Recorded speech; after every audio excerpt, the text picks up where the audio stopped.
तुका म्हणे माझे सर्व सुख तुका म्हणे माझे तुका म्हणे माझे हे तुका म्हणे माझे सर्व सुख तुका म्हणे माझे तुका म्हणे माझे सर्व सुख तुका म्हणे माझे सर्व सुख तुका म्हणे माझे सर्व सुख पाहिला श्रीमुख आवडीने पाहिला श्रीमुख आवडीने तुळशी हार गळा कासे पितांबर तुळशी हार गळा कासे पितांबर पाहिला श्रीमुख आवडीने पाहिला श्रीमुख आवडीने तुळशी हार गळा कासे पितांबर तुळशी हार गळा कासे पितांबर हे तुका म्हणे माझे ते सर्व सुख तुका म्हणे म्हणे माझे ते सर्व सुख तुका म्हणे माझे सर्व सुख तुका म्हणे माझे तुका म्हणे माझे सर्व सुख पाहिला श्रीमुख आवडीने पाहिला श्रीमुख आवडीने तुळशी हार गळा कासे पितांबर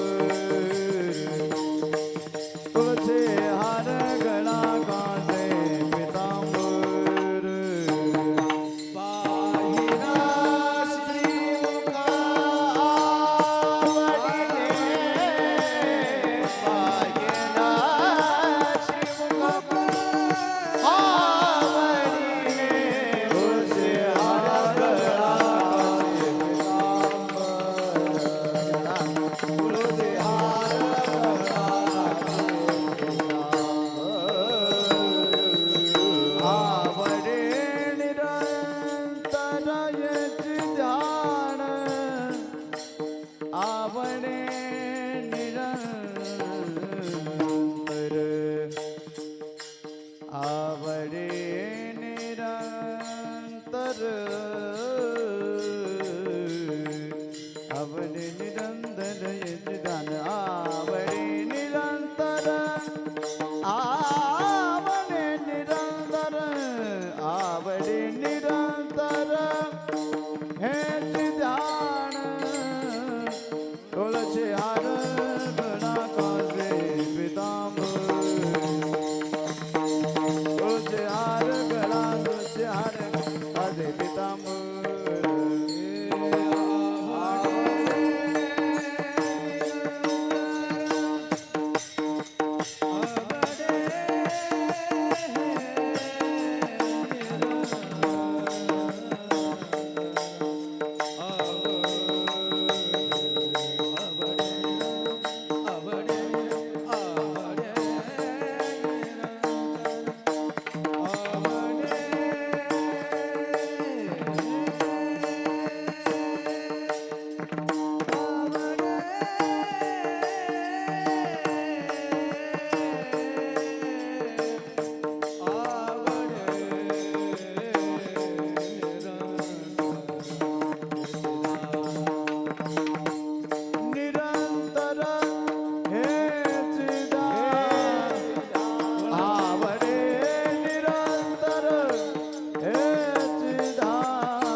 तुहा विठ्ठल बरवा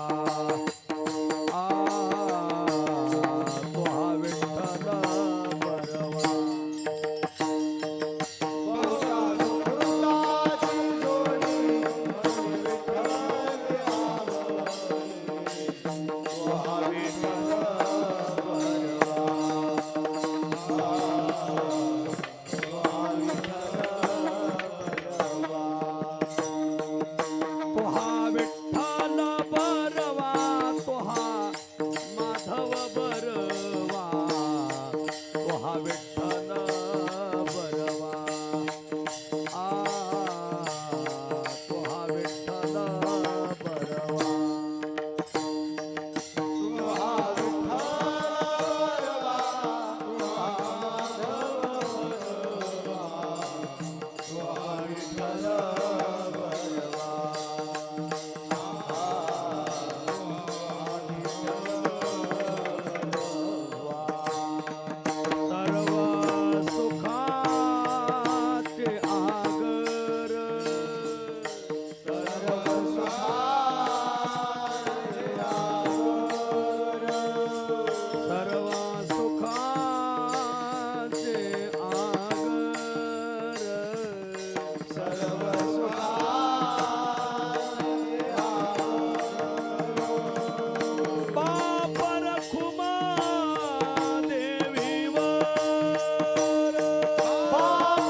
उदार भक्त उदार भक्त उदार भक्त उदार भक्त उदार भक्त उदार भक्त उदार भक्त उदार भक्त त्रैलोकी मात जयाची त्रैलोकी मात जयाची त्रैलोकी मात जयाची त्रैलोकी मात जयाची त्रैलोकी मात जयाची त्रैलोकी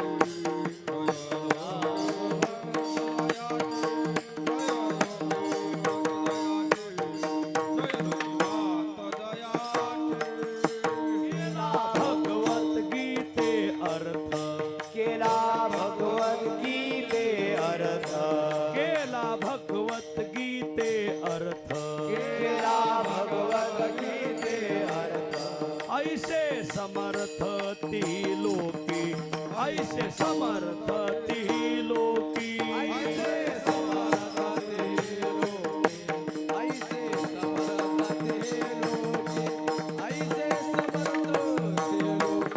ऐसे समर्थ ते लोकी बोलविला रेडा चालविले भेंडी बोलविला रेडा चालविले भेंडी बोलविला रेडा चालविले भेंडी बोलविला रेडा चालविले भेंडी सांग देवाचे उपदेशिती सांग देवाचे उपदेशिती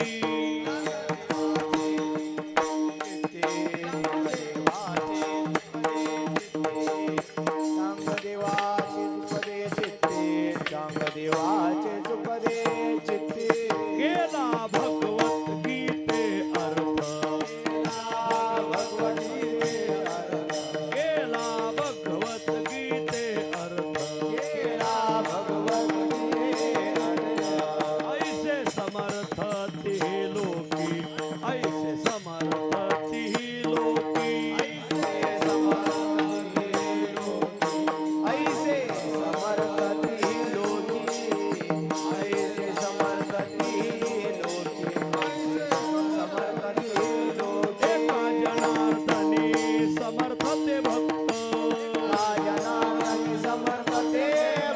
एका जनार्दनी समर्थ ते भक्त एका जनार्दनी समर्थ ते भक्त देवत्यांचा अंकित दास होय देवत्यांचा अंकित दास होय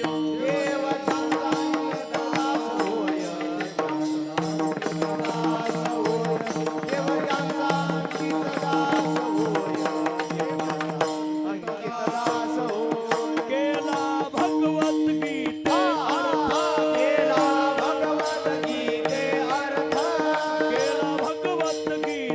अर्थ केला भगवत गीते अर्थ ऐसे समर्थ ती लोकी ऐसे समर्थ ती लोकी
हरिभक्त पारायण हनुमंत महाराज जाधव पुढे म्हणते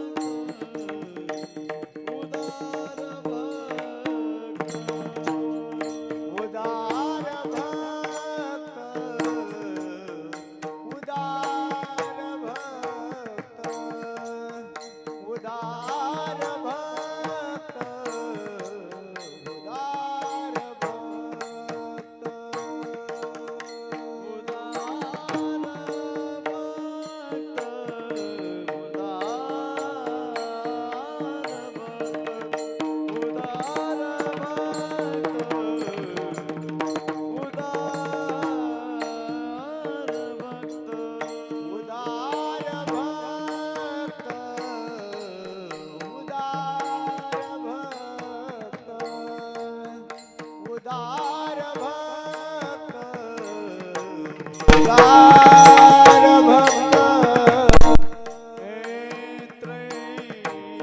त्रैलोकी मात दयाची त्रैलोकी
ऐसा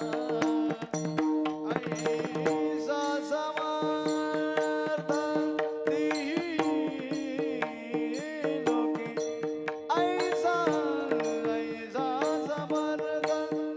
समर्थ तिलोकी केला भगवत किते केला भगवत किते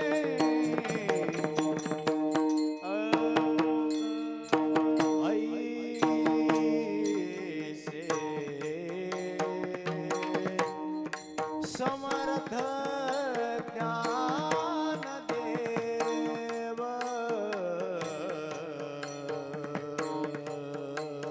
ज्ञानदेव ज्ञानदेव ज्ञानदेव लोकी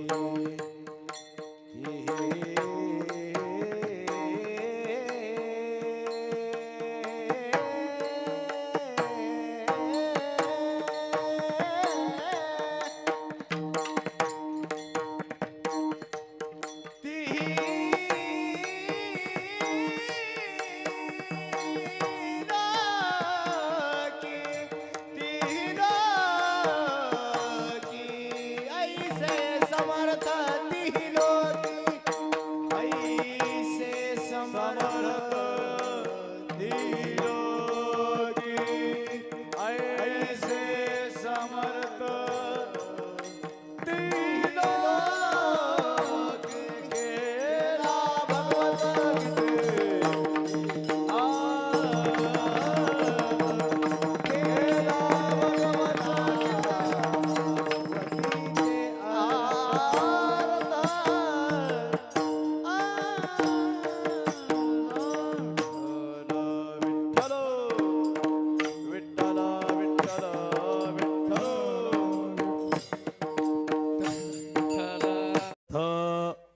ऐसे समर्थ तिलोकी बोलविला रेडा चालविली भिंती बोलविला रेडा चालविली भिंती चांगदेवा ते उपदेशिती केला भगवद्गीते अर्थ ऐसे समर्थ तिलोकी एका जनार्दनी समर्थते भक्त एका जनार्दनी समर्थते भक्त देवत्यांचा अंकित दास होय केला भगवद्गीते अर्थ ऐसे समर्थ तिलोकी विठ्ठल विठ्ठल विठ्ठल विठ्ठल विठ्ठल विठ्ठल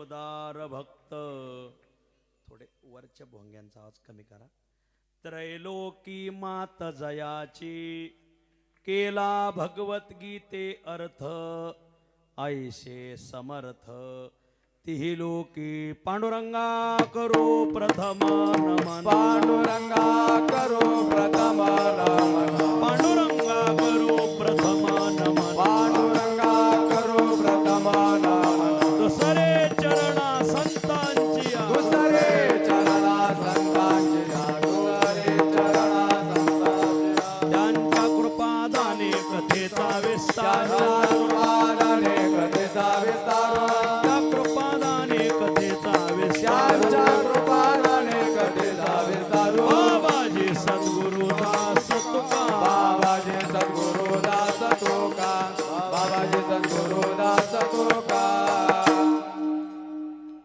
उदार भक्त त्रैलोकी मात जयाची केला भगवद्गीते अर्थ ऐसे समर्थ तिलोकी प्रस्तुस्थळी प्राप्त प्रसंगी संप्राप्त सेवेसाठी निवडलेला अभंग श्री क्षेत्र प्रतिष्ठान म्हणजेच पैठण निवासी असलेले वैदिक सिद्धांत शोधक सकल साधक जनबोधक संसार गतिरोधक पंढरी पथ साधक शांती ब्रह्म एकनाथ महाराज नाथरायांच्या अखिल विश्वाला चंद्रभागा मातेप्रमाणे पावन करणाऱ्या अभंग संहितेतील गोड असा हा अभंग आहे. प्रस्तुत अभंगात शांती ब्रह्म एकनाथ महाराज संपूर्ण ज्ञानोबरायांचा जीवनपट आपल्या पुढे उभा करतात. संत श्रेष्ठ ज्ञानोबरायांचं वेगळी वेगळी विशेषण देऊन वर्णन करतात. एक एक विशेषण डबल डबल देऊन वर्णन करतात. अभंगावर काही विवेचन करण्यापूर्वी दोन शब्दाचा अल्पसा परिहार देणं अत्यंत अगत्य आहे.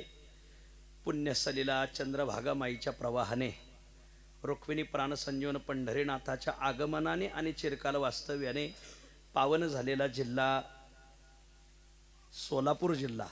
या पुण्यपावन सोलापूर जिल्ह्यामध्ये पुण्यपावन आपला श्री क्षेत्र पंढरपूर तालुका आणि या पुण्यपावन पंढरपूर तालुक्यामध्ये आदर्श गाव बारडी गाव आणि या बारडी गावामध्ये हर हर महादेव मंदिर बारडी येथे गेली 26 वर्षापासून चालत आलेला समस्त ग्रामस्थ बारडी आणि सगळे मळे वाड्या वस्त्या सगळ्यांना एकत्र करून हा उत्सव संपन्न होतो. त्यातच कलशारोहण झालं आणि मग कलशारोहणाचा वर्धापन दिनानिमित्त हा महाशिवरात्रीचा भला मोठा लांब लचक उत्सव ठेवलेला आहे. आणि या उत्सवामध्ये डबल शब्द यायला लागलाय. डबल शब्द नाही आला पाहिजे. हा विको बंद करा पूर्ण. हा हा. आणि या उत्सवामध्ये ही माझ्या वाट्याला आलेली आपल्या भागाचं भूषण आपल्या गावचं भूषण आदरणीय संतोष कवडे महाराज सरांच्या मोठ्या आग्रहाने ही सेवा माझ्या गळ्यात आली आणि या निमित्ताने आपल्या दर्शनाचा योग आलेला आहे. या निमित्ताने आज पंढरपूर तालुक्यातून मोहोळ तालुक्यातून जवळचा आपल्या एखादा माळशिरस तालुक्यातून आदी तालुक्यातून बऱ्याच गावचे कीर्तनकार प्रवचनकार राजकीय पारमार्थिक सामाजिक शैक्षणिक सर्व स्तरावरील मंडळी अगत्याने उपस्थित आहे. तुम्हा सर्वांच्या चरणी मी विनम्र भावाने नमस्कार करतो. माझे छोटे गुरुबंधू आदरणीय आमचे तुकाराम महाराज पापडी महाराजांचा मोठा आग्रह होता की सरांची इच्छा आहे की आमच्या बारडी गावात तुमचं कीर्तन व्हावं आणि तुम्ही ही सेवा घ्यावी.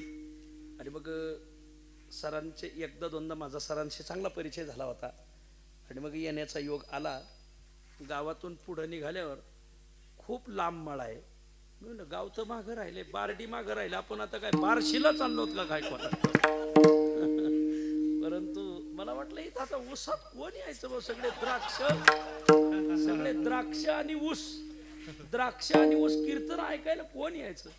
पण तुम्ही एवढे प्रफुल्लित चेहरे घेऊन पुढे बसले तर एखाद्या गावाला एवढं सुंदर वातावरण नसन असं वातावरण तुम्ही सुंदर तयार केलं. तुम्हाला खूप धन्यवाद. एवढे टाळकरीन एवढ्या ऊसात महाराज एखादा येडाबुवा सुद्धा नाचू कीर्तन करीन ना. मग इथं खूप टाळकरी आदरणीय सरांनी आणि सगळ्यांनी मिळून हे खूप चांगलं नियोजन केलेलं आहे. वस्तीवरल्या सगळ्या भाविकांना गावातल्या सगळ्या भाविकांना खूप धन्यवाद. आणि सगळे टाळकरी तरणे बांडेत महाराज. गळाल्याला आंबा एकही नाही महाराज. माशी लागलेलं एकही फळ नाही. सगळे तरणा भाग्यवंत नटे हरिकीर्तनात. आणि म्हणून तुम्हाला द्यावे तेवढे धन्यवाद. थोडे तर मला थोडंसं पुढं मालेगावलाच जायचंय त्याच्यामुळे मी थोडंसं लवकर आटपत घेणार आहे. विठ्ठल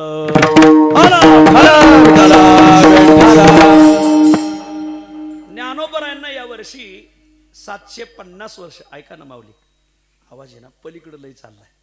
थोडा कमी करा तिकडला आवाज. पहिला दिला होता ना तसा द्या. हा म्हणजे डबल शब्द येतोय माझाच मला असं.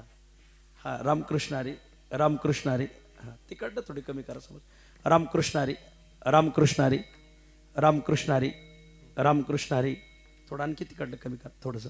रामकृष्णारी रामकृष्णारी. हा रामकृष्णारी. हा असं इथं आवाज आला म्हणजे बरं. कधी बी बसलेल्या माणसाला ऐकायला आलं पाहिजे. असे काही आता हे सिस्टीमवाले खूप चांगले जरा टाळ्या वाजा त्यांच्यासाठी. नाही तर गाव मला असे सिस्टीमवाले भेटत आहेत कधी कधी बसलेल्याला ऐकायलाच येत नाही वर आवाज सोडित येत. बसलेल्यांच्या पितरांना ऐकायला गेलं पाहिजे. इथं मंडळी खूप छान येतं नियोजन ऑपरेटिंग येते. ऑपरेटिंग चांगली असली पाहिजे. असो या निमित्ताने सरांच्या या दिव्य कार्याला माझा सलाम आहे मार. किंवा हाच असा सगळा बागायदारांचा जिल्हा आहे. सगळे गडी आपल्याच नादात आणि तरीही एवढी मुलं घडवणं, एवढा समाज एकत्र करणं हे सोपं नाही. असो, तुम्हा सर्वांच्या चरणी मी विनम्र भावाने नमस्कार करतो. खूप महाराज मंडळी येतात, मी सगळ्यांना नावानिशी नाही अगदी गावानिशी ओळखतो. विविध फडाचे आहेत. कोणी सद्गुरू वास्कर महाराजाच्या फडावर असेल, कोणी सद्गुरू राशीनकर महाराजाच्या फडावरला असेल, कोणी देहूकर महाराजाच्या फडावरला असेल, कोणी आजरेकर महाराजाच्या फडावरला असेल, कोणी शिरवळकर महाराजाच्या फडावरला. वेगळ्या वेगळ्या फडावरली माणसं आहेत. तुम्हा ज्ञात अज्ञात भाविकांच्या चरणी मी विनम्र भावाने नमस्कार करतो. कालची ज्यांची कीर्तन सेवा झाली ते आदरणीय भोसले सरकार सुद्धा इथं हजर आहेत. बघा, आम्ही 25 वर्षाचे मित्र बरं का महाराज. ते आणि आम्ही 25 वर्षापूर्वी संगत आळंदीत शिक्षणाला होतो. आदरणीय भोसले महाराजांनी ते पंडित गुरुजीकडे शिकायला होते, मी संस्थेत शिकायला होतो जोग महाराजांकडे. खूप मैत्री आमची दोघं. ते चांगले कविताकार आहेत. सुंदर सुंदर कविता, त्यांच्या कवितांना कित्येक पुरस्कार सुद्धा भेटलेत. आणि असं चांगले व्यक्तिमत्व येतं. तुम्हा सर्वांच्या चरणी आमचे आदरणीय राम महाराज कदम, त्यांनी एक स्वतंत्र एक नाव मिळवलंय महाराष्ट्रामध्ये. आज त्यांचं चांगला छाप आहे कीर्तनाची. कीर्तनकार असा पाहिजे त्याची छाप पडली पाहिजे.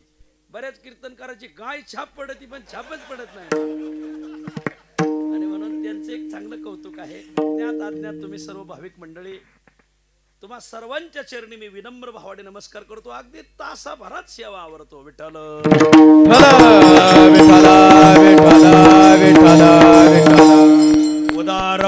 उदार भक्त त्रैलोकी मात जयाची, केला भगवद्गीते अर्थ ऐशे समर्थ तिही लोकी.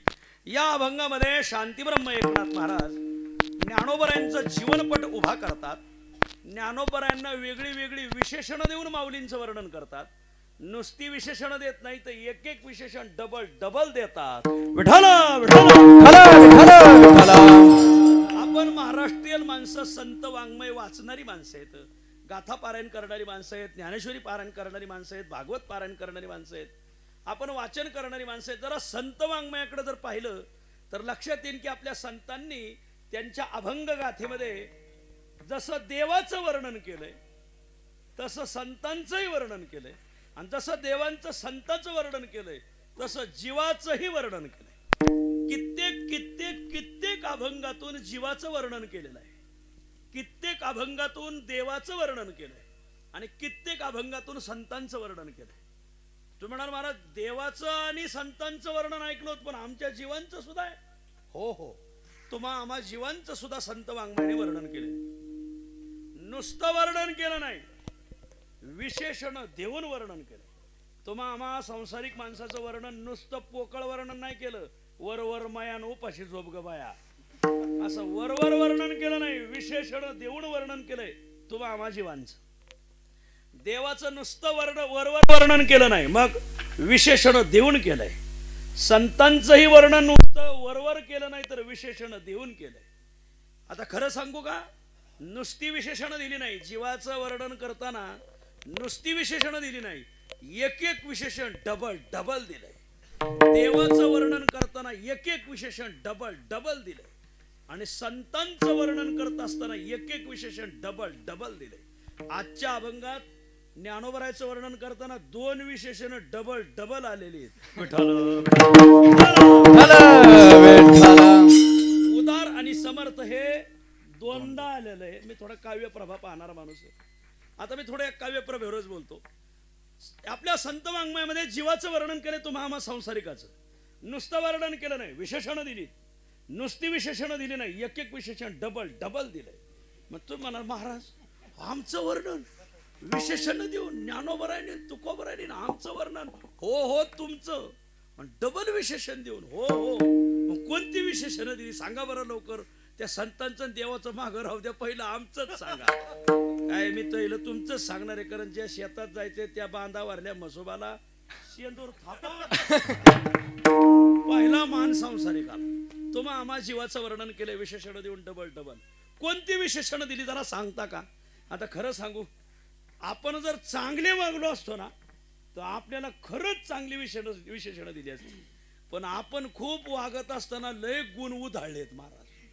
आपलं वागणं म्हणजे निवळ छत्रपती. वा, आपण नको त्या नादात, आपल्याच नादात, आणि या नादांमुळे मग आपल्याला जरा शेलकीच विशेषणं ठेवलेली, अशी टाळ्या टाळ्याची विशेषणं ठेवलेली, अशी मोजून मोजकी विशेषणं ठेवलेली.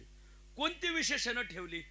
आता माणसंच अशी वागतीत म्हणल्यावर विशेषणं तशीच ठेवावं लागली. कोणती ठेवली? चांडाळ चांडाळ, आधम आधम, पतित पतित. विठ्ठल विठ्ठल विठ्ठल. संत वाङ्मयाने तुमचं आमचं वर्णन केलंय, विशेषण देऊन केलंय. एक विशेषण डबल डबल दिलंय. कोणतं विशेषण डबल दिलंय? विशेषण दिलंय चांडाळ आणि डबल दिलंय देवा मी चांडाळ चांडाळ. देवा मी चांडाळ चांडाळ. म्हणता लागत आहे वेळ, मनता लागत आहे वेळ. नसे पाहता भूमंडळ, नसे पावगा भूमंडळ. ऐसा अमंगळ खळ दुसरा, ऐसा अमंगळ खरा दुसरा. ऐसा अमंगळ खळ दुसरा. ऐसा अमंगळ खरा दुसरा. जन्मा उपजलिया पासोनी, जन्मा उपजलिया पासोनी. जन्मा उपजलिया पासोनी. जन्मा उपजलिया पासोनी. देवा मी चांडाळ चांडाळ. हे देवा मी चांडाळ चांडाळ. म्हणता लागत आहे वेळ, हे मनता लागत आहे वेळ. नसे पाहता भूमंडळ. नसे पावगा भूमंडळ. ऐसा अमंगळ खळ दुसरा. ऐसा अमंगळ खरा दुसरा. हे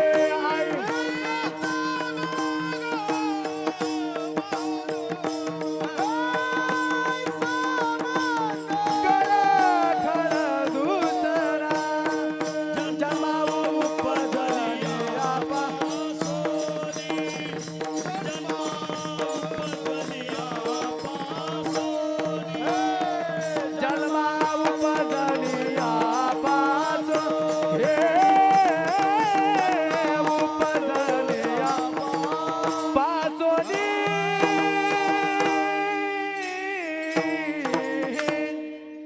गावगाव माणसं इतकी बेकार वागायला लागलेली इथं, इतकी आडमाप वागत येतं. वळंब्यात वागणातच लोक महाराज, गुन्ह्यात वागायचं सोडून दिले.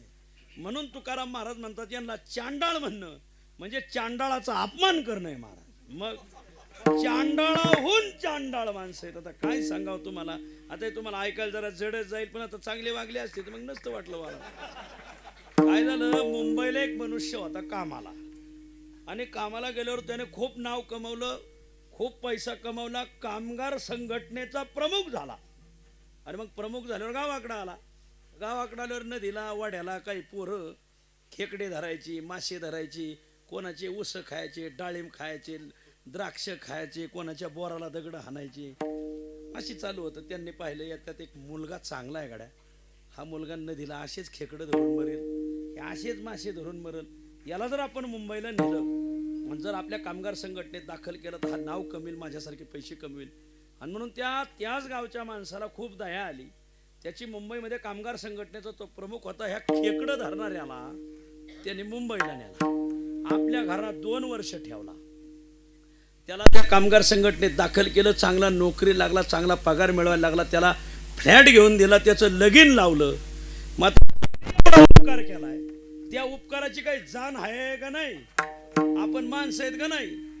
तर ज्याला नेला होता खेकडे धरता धरता ज्यांनी नेलंय त्यालाच कामगार संघटनेतून काढून टाकला, स्वतः टोळीचा मुकादम झाला. अरे काय उपकाराची जाण आहे महाराज. अरे हे खेकडे धरणार मुंबईला नेलं, ही काही माणसं नाही सुधरिलेली चांगली ती तिथं ठोस जायची.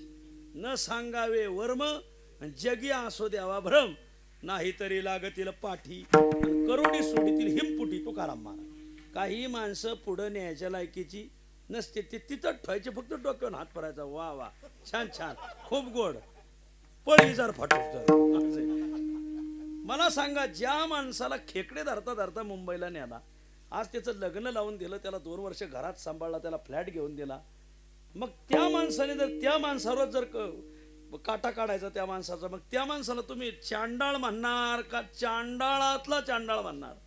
चांडाळातला चांडाळ. अशी काही माणसं आहेत. आता व्यवहारातलं सांगितलं, आमच्या परमार्थातलं सांगतो. आपण जर एखाद्या कीर्तन करायला एखाद्या गावात तारीख दिली ना, आता ज्यांनी दिली ना त्याचे काही उपकार असले की पाहिजे, त्याने तिथं जायचं, तिथल्या कार्यकर्त्याचे कोण फोन घ्यायचे, तिथल्यांचे नंबर धरायचे, याचा पत्ता काटा कट कसा होईल हेच पाहायचं मला. आणि असं नाही, एखाद्या गायकाला एखाद्या गावात पाठवलं की ते तिथंच रानदार राहायचं. एखाद्या वादकाला एखाद्या गावात पाठवलं, मी आपलं नाही, आपलं चांगलं आहे सोलापूरचं, अजून सोलापूरचं चांगलं आहे अजून. ह्या माणसांना चांडाळ नाही म्हणायचं, चांडाळाहून चांडाळ. काही माणसं नुसती आधम नाहीत, मग आधमाहून आधम आहेत. तुकाराम महाराज सांगतात, अधम पुरता अधमाहून, पुरता आदमाहून, अधम पुरता अधमाहून, आदम पुरता आदमाहून, जन्मा उपजलिया पासून, जन्मा उपजलिया पासून, जन्मा उपजलिया पासून, जन्मा उपजलिया पासून, भक्ती दया अथवा कथा, भक्ती दया आठवा, कानी न सहावे वार्ता, ज्ञानी रसावे, अखंड विषयाची व्यथा, अखंड विषयाची व्यथा, अधम पुरता अधमाहुनी, आदम पुरता आदमाहुनी, आदम पुरता आदमाहुनी, आदम पुरता आदमाहुनी, जन्मा उपजलिया पासून, जन्मा उपजलिया पासून, जन्मा उपजलिया पासून, जन्मा उपजलिया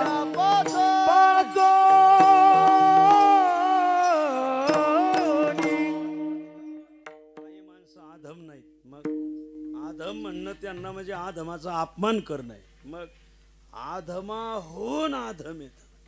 कोरोनाची पहिली लाट आली आणि शहर बांधली, दुसऱ्या लाटीने गावात प्रवेश केला. गावाच्या गाव केवढे मोठे मोठे बाजार वस पडले. मोडलेमचा बाजार वस, पंढरपूरचा बाजार वस. काय लाटण, काय माणसं लय बाधली. त्यात आमच्या सांगली जिल्ह्याचा एक आमचा वारकरी होता, मित्र आहे, 50 एकर द्राक्ष बागायता. त्याला जरा सर्दी खोकला पडसं थंडी ताप जाणवायला लागलं. त्या काळात ते लिगली लक्षण होते. मग तो आपला सकाळ सकाळ एका डॉक्टरकडे गेला. गेल्यावर डॉक्टर म्हणले झोपा. झोपले. डॉक्टरने आपल्या कानात वायरी घातल्या, तपासायला सुरुवात केली. डॉक्टरने सगळ्यात पहिला प्रश्न विचारला, घरची परिस्थिती कस काय? त्या काळात हे विचारित होते बरं का, हा विचारित होते. आता घरच्या परिस्थितीचा आणि कोरोनाचा काय संबंध आहे मला अजून या 4-5 वर्षात अजून मी खूप शोधलं पण सापडणार नाही मला. आता ते वारकरी खरं बोलला. तो म्हणलं डॉक्टर घरची परिस्थिती चांगली म्हणले, बँक बॅलन्स म्हणले, आरोग्य विमा आहे, अमुक तमुक, आणि 50 एकर द्राक्ष बागायदार. असं कुठं पॉझिटिव्ह आहेत म्हणले तुम्ही. त्याने डॉक्टर आहोत तुम्ही, माझे काही तपासणी केली नाही, माझं रक्त तपासलं नाही, काही सॅम्पल घेतला नाही तपासायला, काही कुठं वर लॅबला पाठवलं नाही का? आम्हाला जास्त कळतं का तुम्हाला? नाही ते म्हणले तुम्हाला जास्त कळतं, पण मग काही तपासणीच्या वाचून लगेच पॉझिटिव्ह. बोलू नका दाट. मग तुम्हाला पॉझिटिव्ह आहेत तुम्ही, तुमचा काही आरोग्य विमा काढला नाही का? काही पॉलिसी आहे का? काही बँक बॅलन्स आहे का? ते म्हणले थांबा मला घरी जाऊ द्या. घरी जाऊ नका, पप्याच्या आईला तुमच्यामुळं लागण होईल. त्याला गप तिच्याच मुळे मला झालेली मला. मग आता काय करावा? ते वारकरी घरी गेला, त्याला जरा शंका आली बरं का, इथं काहीतरी पुला खालून पाणी जाते. मग त्याने काय केलं, तो सकाळी 9ला आलेला संध्याकाळी 9ला परत आला बरं का त्या डॉक्टरकडं.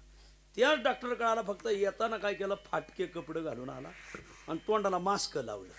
त्या काळात मास्क लावलं ना माणसं ओळखूच येत नव्हती, जवळून गेली तरी अहो तुम्ही माझ्याकडे पाहिलं नाही, अरे तू कधी गेलं जवळ? मगाची ते मास्क लाव, ते तू आता होय. आता काय करावं, मास्क लावल्यावर माणसं ओळख. मास्कचा एकच फायदा झाला काय, नकट्या पोरींची चटाचटा लग्न झाली. पोरगी गेले पाहायला, मास्क लावलं होतं, कोणतरी म्हणलं ते पोरीचं मास्क काढा, दुसरी म्हणलं नाही नाही नाही कोरोनाचा काळ चालू आहे, मास्क सकटच लगीन करायचं. मास्क लावून लग्न केलं, घरी आलं तर पोरीचं नाक जणू जीपचं बोनेट उचललंय असं. काय सांगायचं, मास्कचा तेवढाच एक फायदा झाला, दुसरा काय फायदा नाही, भेदा नाही, काय नाही. ते सकाळी 9ला आलेला शेतकरी संध्याकाळी 9ला परत आला गाड्या. आता घोटाळा असं झाला, ती येताना फाटके कपडे, तोंडाला मास्क बिस्क जरा मळालेला बेळालेला होणार ना. आता डॉक्टरने दिवसभरात 100-150 माणसं तपासली होती. हे सकाळचंच गिऱ्हाईक आहे, हे काही डॉक्टरच्या लक्षात आलं नाही. डॉक्टरने परत आपले म्हणजे झोपा, कानात वायरी घातल्या, तपासायला सुरुवात केली. डॉक्टरने सकाळचा प्रश्न परत विचारला, का हो घरची परिस्थिती मिठा देतो असं, उठा निगेटिव्ह आहेत म्हणले तुम्ही, जा घरला. आणि मग ते शेतकरी असा निभार होता महाराज आमच्या भोसले सरकार सारखा. तो म्हणला कार हे डॉक्टर, अरे जरा नीतीने खा, नीतीने न्यायाने खा. डॉक्टरने काय झालं, काय झालं? आणि मग मास्क काढला. ते सकाळी 9ला आल्याला बागायदार आहे ना 50 अकरावाला, मीच येतो. हा, मी सकाळी पॉझिटिव्ह होतो, औषध गोळी न खाता 12 तासात कसं काय निगेटिव्ह झालो. आणि मग डॉक्टर म्हणायला लागले ते होतं ठोन देईन म्हणले, काय बिगर गोळी खाता निगेटिव्ह झालो. अरे नीतीने खा, ह्याच्याचमुळे तुझ्या पोराने आत्महत्या केली, ह्याच्याचमुळे तुझी पप्याची आई निघून गेली, त्याचं हेच कारण आहे. माऊली, या माणसाला तुम्ही आधम म्हणणार का? आधमातला आधम म्हणणार, आधमातला आधम, अशी काही माणसं आहेत. एक श्लोक सांगतो तुम्हाला, श्लोक खूप कामाचा आहे. आपल्या कर्तृत्वाने जर तुम्ही समाजात नाव मिळवलं तर ते उत्तम व्यक्तिमत्व.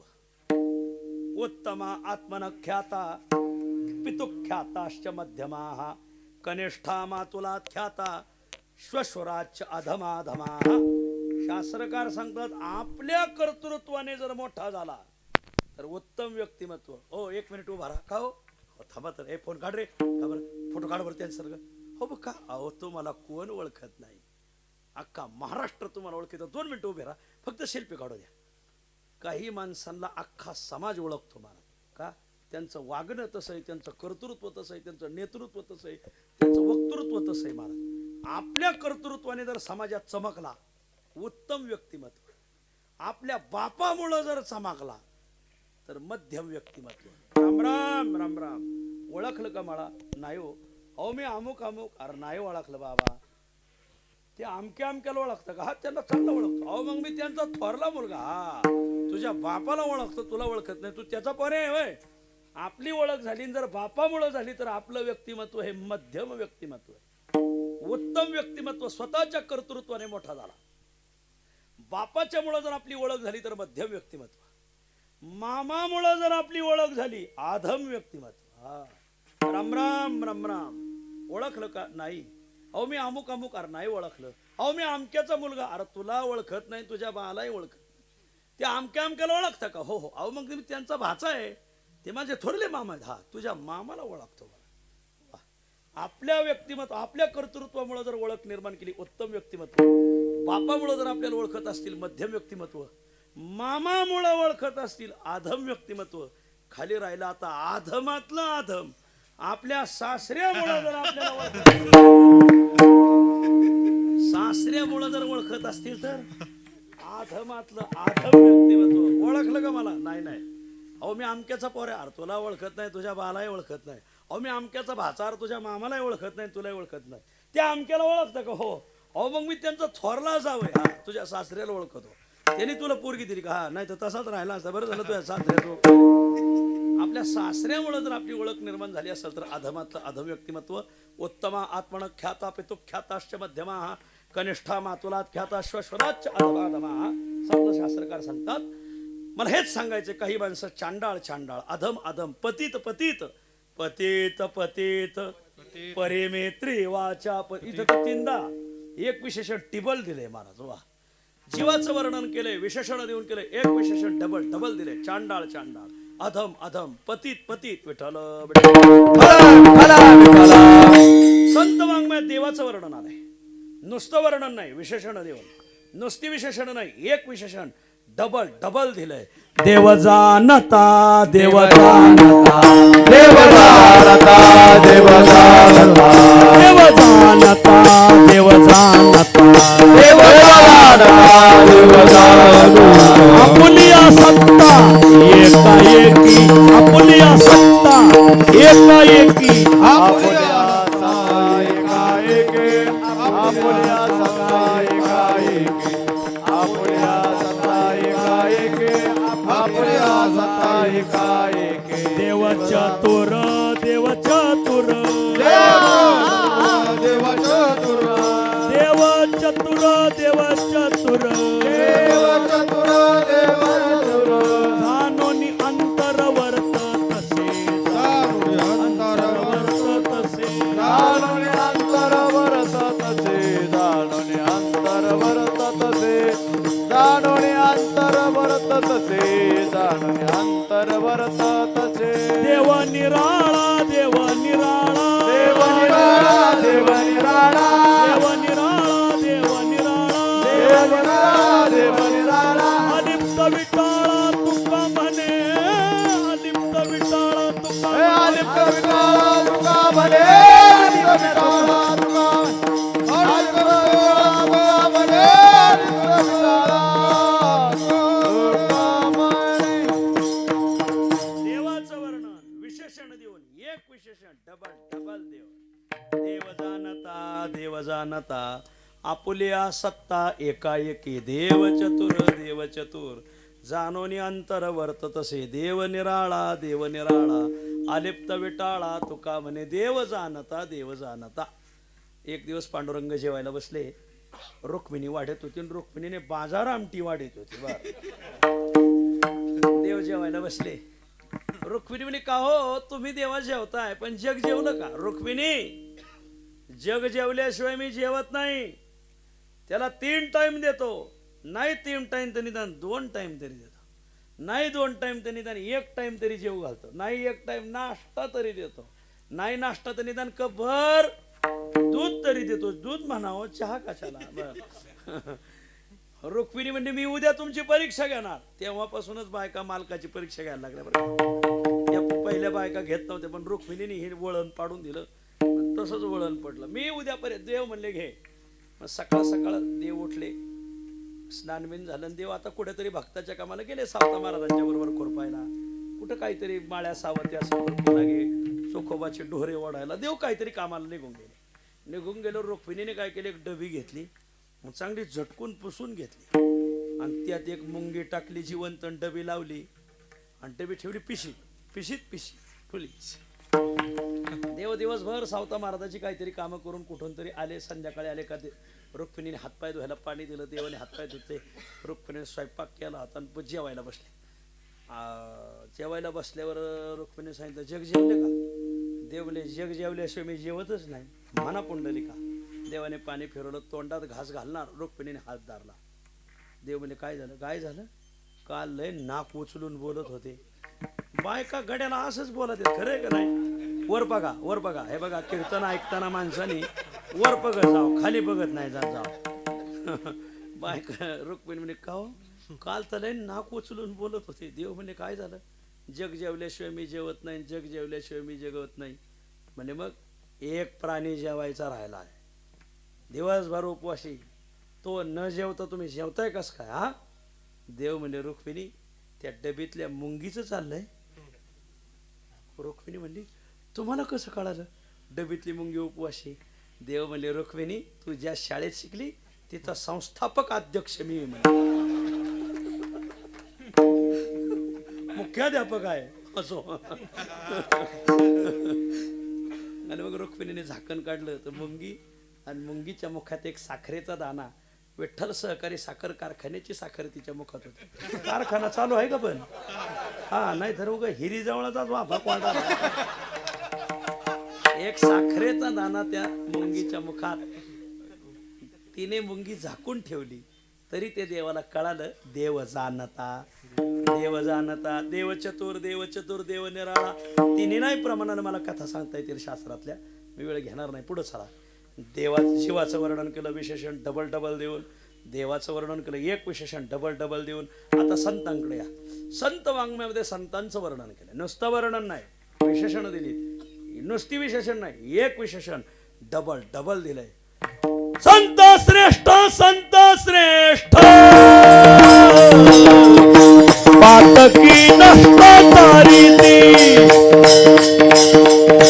पातकी नष्ट तारीती. संत श्रेष्ठ, संत श्रेष्ठ, पातकी नष्ट तारीती. हे संत श्रेष्ठ, संत श्रेष्ठ, पातकी नष्ट तारीती, पातकी नष्ट तारीती. भाळे भोळे वारकरी नाचती हरी नाम गजरी, नाचती हरी नाम गजरी, नाचती हरी नाम गजरी. भाले भोले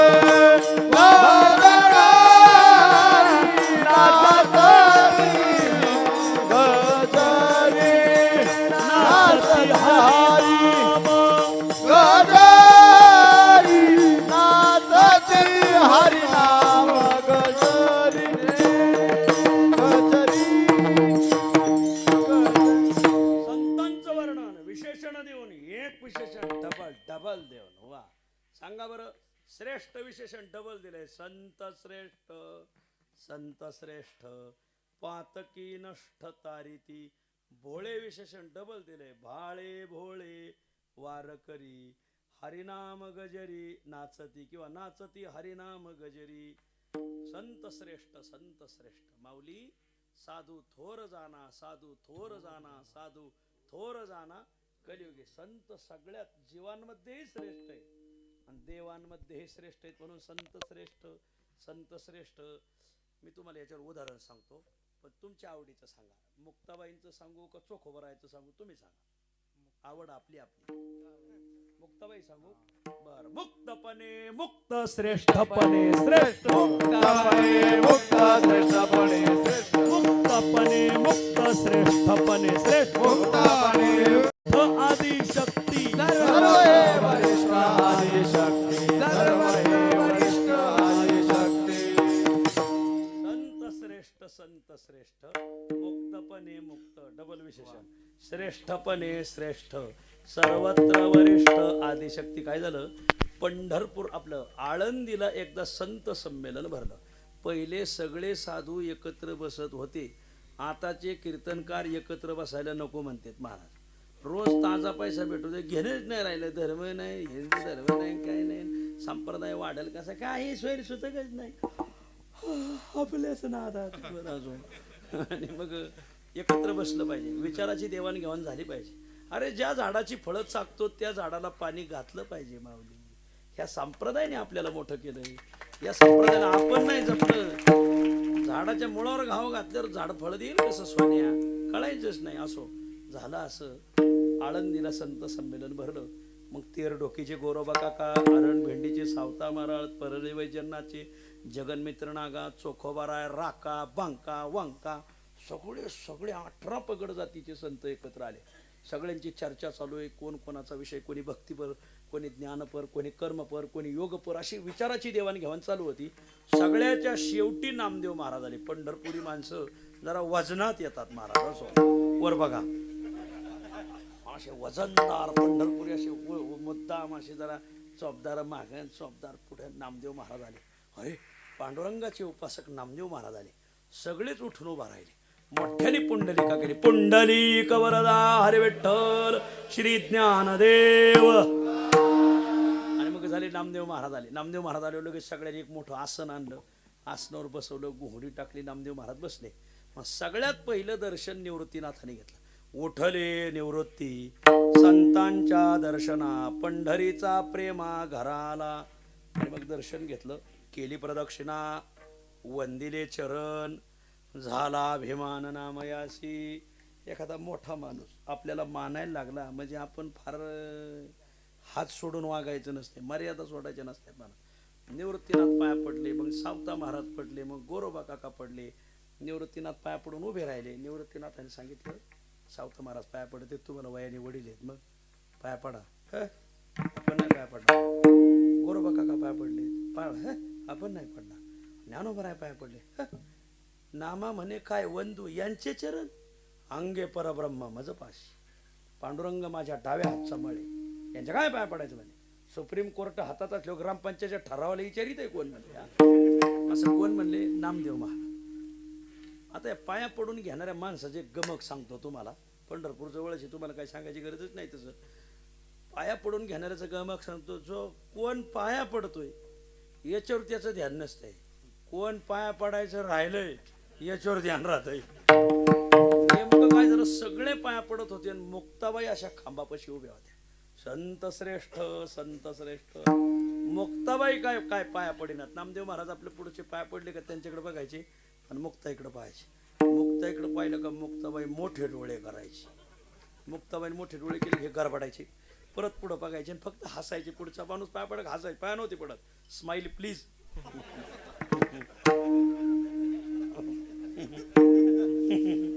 गरबडायचे. निवृत्तीनाथाच्या लक्षात आलं, बहुतेक मुक्ताबाईला हे पटलं नाही. कारण आपल्या पंढरपूरचा नेम काय आहे, नेम काय, पंढरीशी कोणा नाही अभिमान, पाया पडे जन एक एका लागती पायी रे, एक एका लोटांगणी जाती रे. हा नेम आहे महाराज, पंढरपूरचं हे वैशिष्ट्य आहे. ब्राह्मण असला तरी त्याने हरिजन वारकऱ्याच्या पाया पडायचं आणि हरिजन वारकरी असलं तर त्याने ब्राह्मणाच्या पाया पडायचं. हे जगात अशी समता तुम्हाला त्रैलोक्यात कुठं सापडायचं नाही. हे फक्त वारकरी संप्रदायाचं पुण्य त्यांनीही पंढरपुरात तुम्हाला त्रैलोक्यात कुठंच सापडायचं नाही. महाराज किती मोठा असो त्याने वाकायचं, हा नियम आहे महाराज. सगळे पाया पडतात, कोणी पाया पडेना. मुक्ताबाई काय पाया पडेना. निवृत्तीनाथाने पाहिलं यांच्यात जरा भडाकलंय जरा. मग आता शहाण्या माणसाने पेटवाव का इजवाव, शहाण्या माणसाने इजवायचं करायचं. मग निवृत्तीनाथ म्हणले, ए मुक्ता आणि चल इकडे. नामदेव महाराज आलेत आणि दर्शन घे. मुक्ताबाईने सांगितलं, म्हणे मुक्ताबाई जाईना दर्शना, म्हणे मुक्ताबाई जाईना दर्शना, म्हणे मुक्ताबाई जाईना दर्शना, म्हणे मुक्ताबाई जाईना दर्शना. आधी अभिमाना दूर करा, आधी अभिमाना दूर करा, आधी अभिमाना दूर करा. म्हणे मुक्ताबाई जाईना दर्शना का, आधी अभिमाना दूर करा. नामदेव महाराजाला नामदेवाप्रती झाला अभिमान लाडकाची पूर्ण मी तो बघ. पांडुरंगाचा मी खूप लाडका आहे, मी कशाला यांच्या पाया पडणार.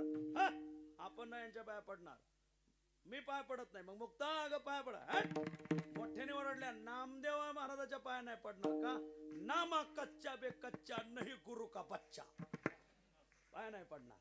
मग निवृत्तीनाथाला वाटलं आता हे लय भडकत आहे काय नो. निवृत्ती देव म्हणे, आईशे बोलो नये, हे मुक्ता असं बोलू नाही, लहान आहे तुला नाही कळायचं. अगं नामदेव महाराज म्हणजे मोठे कीर्तनकार आहेत, एका कीर्तनाचे 51,000 कविता सांगतील.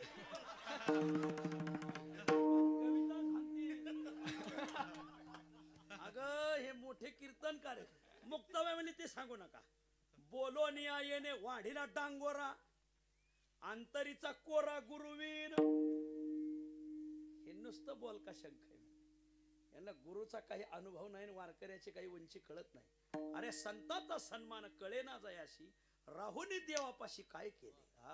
मुक्ताईच्या मुखातलं वाक्य आहे. संतांचा साधू संतांचा सन्मान कळतो का. निळा म्हणे, तुमची करणी देवाहुनी अधिक. ज्या पांडुरंगाजवळ तुम्ही राहतात त्या पांडुरंगापेक्षा या संतांचा महिमा काकणभर श्रेष्ठ आहे. निळोबर आहे लिहितात. निळा म्हणे, तुमची करणी देवाहुनी अधिक.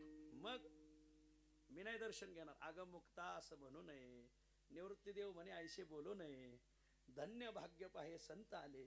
अगं नामदेवा संगे देवाचा हो ओढा. या नामदेवांचा इतका पांडुरंगाला ओढा लागला की पार मग नंदचा वडा म्हणेना आणि मांडवीचा वडा म्हणेना. त्यांनी हाका मारली का देव तिथं हजरच आहेत ना. नामदेवा संगे देवाचा हो ओढा. प्रेमे केला वेडा पांडुरंगाला त्यांनी वेड केलंय.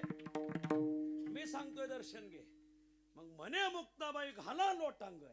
आपण दर्शन न लगे त्याचे दर्शन घ्या. मग तुम्ही लोटांगण घालून घ्या ना. मला कशाला सांगता आपल्याला नाही दर्शन घ्यायचं. ए मुक्ता तू का नाही दर्शन घेणार. हे कच्चं गाडगं आहे आणि कच्चं गाडगं असल्यामुळे मी दर्शन घेणार नाही. अगं मुक्ता अगं तू नामदेव महाराजांना ओळखलंच नाही. हे रात्रंदिवस पांडुरंगाच्या शेजारी राहतात. अखंड जयाला देवाचा शेजार. अगं हे रात्रंदिवस पांडुरंगाच्या शेजारी राहतात. मुक्ताबाई म्हणल्या शेजार चांगला असला म्हणजे माणसं सुधरतील. असं कोणी सांगितलं. असा का नेम झुरळ्या पा असा नियम नाही. कधी कधी कीर्तनकाराच्या शेजारी माणसं राहते भीतीलाच भीत राहते. पण कीर्तनकार खाते पिवळे लिंब आणि शेजारी खाते पांढरे लिंब. पांढरे लिंब कळाले का.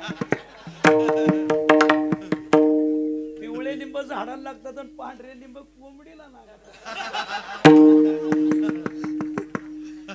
शेजार चांगला असलं म्हणजे माणसं सुधरत येत. असा काही नियम नाही. उसाचे शेजारी एरंडाचे झाड. उसाचे शेजारी एरंडाचे झाड. काय त्याचा पाड घोडी आली. काय त्याचा पाड घोडी आली. काय त्याचा पाड घोडी आली. ऊस आणि एरंड एका जरी वाफ्यात असलं ऊसा संगच एरंड वाढलं पण ऊसाचा गोडवा एरंडात येत नाही. तसं अखंड जयाला देवाचा शेजार कार्य अहंकार गेला नाही. घरी कामधेनून ताक मागू जाय. आयसा द्वाडा आहे जगा माझी. पांडुरंगासारखी कामधेनू जवळ असताना कामधेनू कल्पतरू चिंतामणी आवडीची धनी पुरविती. पांडुरंगाचं वर्णन आहे. पांडुरंगासारखा कामधेनू दैवत जवळ असताना हे मान अपमानाचं ताक दारात मागायला जाते. बरं का ताक भाते महाराज. घरी कामधेनू ताक मागू जाय. आयसा द्वाडा आहे जगा माझी. काय बायांची शिवीवर हे द्वाडा असा द्वाड पाहिलाच नाही. मग काय म्हणायचंय मुक्ता तुला. निवृत्तीनाथाला तेच लागत होत. फक्त त्यांना काय करायचं होतं. आपण बोललं तर जोडायचं नाही. गड्याचं भांडण लवकर होतं. बाई माणसाला मध्ये घातलं का मग भांडणाला जरा मजा येते. वर बघा म्हणून काही काही ऊसाचं ट्रक आडावाला कोणी रस्ता अडवला का ऊस चालताना बायांना पुढं घालते. बरोबर आहे का हो.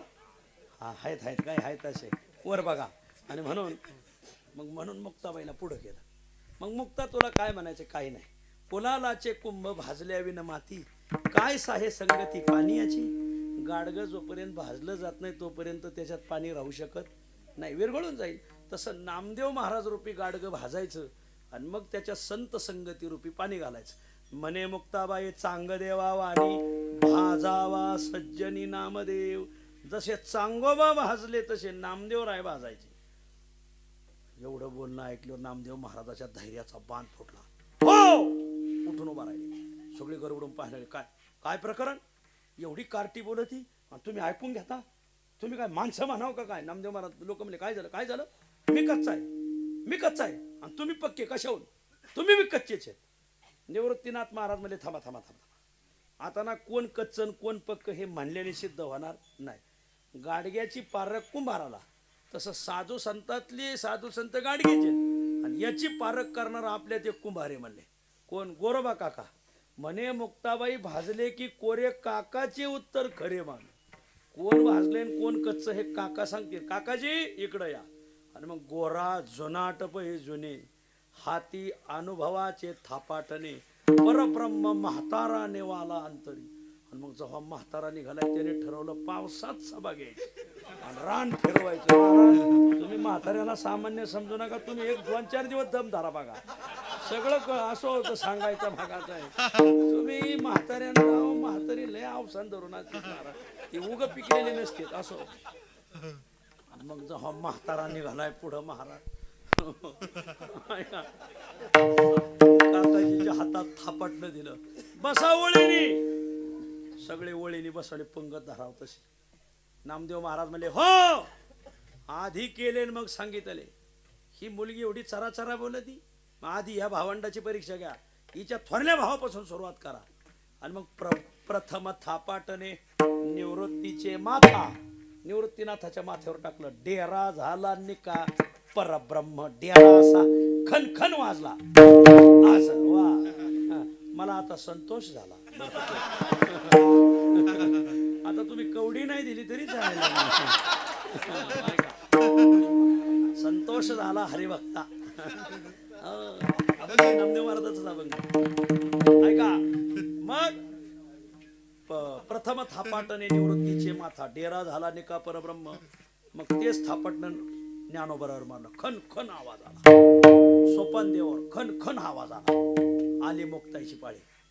लगेच नामदेव महाराजांनी पायाला चिमटा घातला. काका पुण्याची कार्टी लय चरा बोलती. सोलापूर आणि धाराशिव असे शेजारचे जिल्हे आपला बांधाला बांधे. ही कार्टी बाहेरून येऊन आपल्याला शिकवायला लागली. मग चांगली हा ना. काका म्हणले दाट बोलू नका. आम्हाला कोणासंग संबंध ठेवायचे आम्हाला कळत आहे. तुम्ही रान धरू नका. आम्हाला इतर सगळ्यांचा अनुभव मागून पुढून माणसं तपासलेली आणि त्याची थापाटने मुक्ताईशी हानी अमृत संजीवनी उतो आली. वा वा तिथं पक्क गाडलंय. आणि मग सगळे मारता पाळी आली नामदेव महाराजांनी पायाला चिमटा घातला. काका सोलापूर धाराशिव बांधाला बांधे जरा जपून हाना. काकाने असे दोन्ही हात धरले. लय बांध लोटलाय म्हणले तुम्ही आमचा, आता ते सगळंच वाचपा काढायचं आहे म्हणले. आणि मग जे काकाने थापाटनं हाणलं. महाराज ते जुन्या म्हाताऱ्याचा हात होता तो. तुम्ही वैद्य गुरुजीची झापडच खाल्ली नाही महाराज. आळंदीत पांडुरंग वैद्य होते आणि जयराम महाराज भोसले होते, पण पांडुरंग वैद्यांचे पखवाजाचा हात होता. त्यांनी जर एखाद्याला वाजवली ना त्याच्या डोळ्यापुढे विजत चमकायची महाराज. लय वैद्य गुरुजी लय गरम होते. ते भाग्य तुम्हाला पाहायलाच नाही भेटले. लयच गरम होते आमचे गुरुजी, लयच कडक होते महाराज. काकाजीने हात धरला आणि त्याची थापाटने नामदेवावर एका ठोक्यात डोकं फुटलं महाराज. आणि डोळे चोळे मोरे रडू लागे. रडायलाच लागले महाराज. अतिथी आदर केला मुक्ताबाई. लाकडाने डोळे फोडली माझ्या. नामा म्हणे सन्मान पावलो भरो करिता गमन बरे दिसे. गोरोबा काकाने एका मिनिटात सांगितलं. गोरा म्हणे कोरा राही लागे बाई. गोरा म्हणे कोरा राही लागे बाई. गोरा म्हणे कोरा राही लागे बाई. गोरा म्हणे कोरा राही लागे बाई. शून्य भरी नाही भाजीला. भरी नाही भाजीला. भरी नाही भाजीला. गोरोबा काकाने तिथं कोणाला सांगितलं नाही, मुक्ताबाईला सांगितलं. का? कारण त्या सगळ्या संतात श्रेष्ठ होत्या. म्हणून मुक्तपणे मुक्त, श्रेष्ठपणे श्रेष्ठ, सर्वत्र वरिष्ठ आदिशक्ती हे त्यांचंच वर्णन नाथांनी केलेलं आहे. वा संत श्रेष्ठ संत एक विशेषण डबल. गोरा म्हणे कोरा राही लागे बाई. शून्य भरी नाही भाजी आला. मग मुक्ताबाईने सांगितलं म्हणे मुक्ताबाई चैतन्याचा केर. आता वेदांताची भाषा तुमच्या डोक्यावर नाही मांडवून जाईल. ब्रह्माग्नीवर चेतवावा. धरा पळायला लागले. मग काय महाराज नामदेव महाराजाच्या मागे लागले. सत्वर पावला इंद्रायणी तिला. लगेच इंद्रायणी थोडी टाकली का पळाले का तसे चिंग चिगाट पळाले का झेट पण टाकले. मला हेच सांगायचे सगळ्या संत मंडळीमध्ये तिथे एक प्रमाणात आम्हाला घाईघाईने आठवायचं नाही. मला आठवलं नाही तर तुम्हाला कोणालाही आठवायचं नाही महाराज. तिथे एक प्रमाणे एवढीशी मुक्ताई जैशी सनकाडी मोठे संत केले देशोधडी. मोठे महंत आचार्य महामंडलेश्वर आपलं महामंडलेश्वर मुक्ताबाईने सगळ्याचा बाजारच उठावला महाराज. विठ्ठल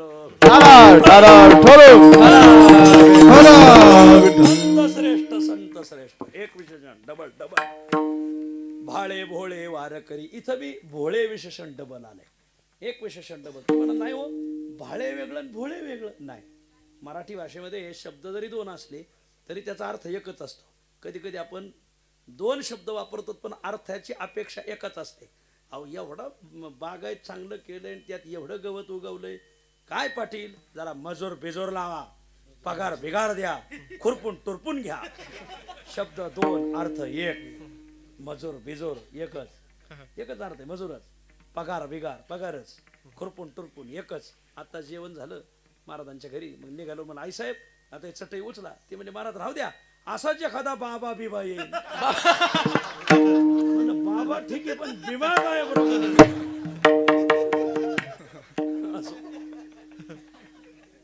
शब्द दोन अर्थ एक. तसं भाळेन भोळे भोळे वारकरी भोळे असतात पण अनुभवी असतात बरं का.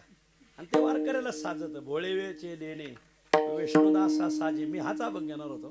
तेथे भाव तुझे हरपते हाच अभंग घेणार होतो. भोळे वेचे लेणे. काही वारकरी खूप साधे भोळे. एक वारकरी दौंडवरून पंढरपूरला वारीला निघाला. रेल्वेत बसला. आता कोण्या रेल्वेत बसावं त्याला कळलेच नाही. भोळा वारकरी काही एवढं हे नव्हतं. तो बसला एअर कंडिक्शनच्या डब्यामध्ये. आरक्षित डबा वातानुकूलित डबा बसला त्याच्यात. आता त्याच्यात 25 जण बसले होते. ते सगळे क्लास 1 क्लास 2 क्लास 3 अधिकारी सोलापूरला चालले होते. हे बसलं दौंडमध्ये त्या डब्यात. ते पाहिलं त्याचं गुडघे एवढं धोतरण बाराबंदी घातलेले. खांद्यावर एका खांद्यावर पडशी एका खांद्यावर पताका डोक्यावर पटका. आता बाबाजी म्हणे पटका 2 मुद्रा लावलेल्या ठसठशीत गंधन बिंद. त्याला पाहिल्यावर असा हशा पिकला त्या 25 जणांना. आरक्षण डबा वारकरी कुठं म्हणजे पंढरपूरला. साधा बळा वारकरी होता. पंढरपूरला मग कोण्या डब्यात बसले ते म्हणले बाबा कोण्या डब्यात बसत त्याला काय गाडी कुर्डवाडीपर्यंत जाईल. मी आपलं जाईल पंढरपूरला. तिकीट काढलंय का पण. हो म्हणले काढलेलं आहे. दाखवा. अहो हे पॅसेंजरचं तिकीट हे या डब्याचं नाही. मागच्या डब्यात बसा ना. वारकरी म्हणला बाबा मागचा काय पुढचा काय. मागे लय गर्दी होती म्हणजे हे जरा मोकळे दिसले म्हणून शिरलो याच्या. काही वारकरी आपल्या मोकळ्या रानात रान धरतात बरं का. वारकरी मोकळं दिसलं म्हणजे शिरलो याच्यात. काय शिरलो माग जा उतरा खाली. ती एवढ्यात रेल्वे निघाली. आता निघाली बाबा आता बसू द्या. खांद्यावर घोंगडं होतं. घोंगडं टाकलं. तुम्ही सीटावर बसा मी खाली मांडी घालून बसतो. खाली मांडी घातली. नित्यनेमाची मालिका काढली. आज दुसरा नित्यनेम. आज वारकरी नित्यनेम दुसरा आहे. आज बाळक्रीडेच पहिला भाग आहे. आपलं नित्यनेम वाचायला सुरुवात केली. मग त्या 25 जणांनी ठरवलं जरा वारकऱ्याची उडवायची का जरा. ते काही माळकरी बिळकरी नव्हती. असेच ब्रह्मदेवाच्या गैरहजेरीत जन्माला आलेले होते. मग त्याने ठरवलं वारकऱ्याची उडवायची. एक जण म्हणा वारकरी बा ते डोक्यावर काय घातलंय ते डोसक्यावर इकडे दाखवा. मग त्याने आपला पेठा दिला काढून. एक जण म्हणा धरे पलीकडे धर भला लांबलंच. त्याने का हे काय पाताळ आहे का काय. अर्थ वारकरी म्हणा बाबा याला फेटा म्हणते. एवढं लांबलंच कशाला पाहिजे आपलं थोडंसंच घालायचं. वारकरी म्हणला अरे थोडंसं घालायला मी काय कॉलेजचा कुमार आहे वैर म्हणला. आमचं आपलं आघळ पघळत असते. त्या टाकला काय शिवलाय आणि लाकडाला चिरगुट काय बांधलंय आणि कपाळाला एवढा गंध कशाला लावला. आणि लागले वारकरी टिंगल करायला. त्यातलं एक जण मला हे असं करायचं का काय आपण रेल्वेची चेन ओढू. आणि रेल्वे थांबली. पोलीस आले का 25 जणांनी आपण बहुमत आहे आपलं देव सांगून ह्या वारकऱ्याची गोडी म्हणून देव वारकऱ्याला काढून. एक जण म्हणला अरे पण आपल्या अंगलट आल्यावर मग काढा 1000 रुपये आपण दंड भरू. आणि मग हे सगळं वारकरी ऐकतोय बरं का. सगळं ऐकतोय पण वारकरी शांत होता. तू का म्हणे वीर्यावीर संत धीर समुद्र. वा साधू समुद्रासारखे धैर्य गंभीर असतात. मग त्यांनी आपले 5 सगळ्यांनी 1000 रुपये काढले. 25,000 पुढे एक सचिन नावाचा मुलगा होता. सचिन हे राहू दे तुझ्या. सचिन साहेब हे तुमच्या खिशात राहू दे. त्याने 25,000 ठेवले. ओढा चेन. मग त्यात एका येड्याने चेन ओढली. तर चेन ओढलीवर महाराज कशाला विचारता 50 पोलीस शिट्ट्यान बिट्ट्यान ताटकेन पिटकेन घेऊन आलेच त्या डब्यात. का रे चेन कोणी ओढली. ते 25 जण म्हणले चेन हे बाय पटकेवाल्याने ओढली म्हणले. ह्या वारकरी आता ते भोळा वारकरी पोलिसांना विचार का वारकरी बा चेन ओढली का. आता वारकरीने सगळं पाहिलं होतं. त्याच्या लक्षात आलं आता आपल्यावरच बाजू आहे. पण म्हातारा होता तो. म्हातारा कवा रान फिरवीन सांगता यायचं नाही. थोडा 2-4 दिवस दम धरा म्हाताऱ्याचं चाललंय. आणि हे मी एका मतीने सांगतोय.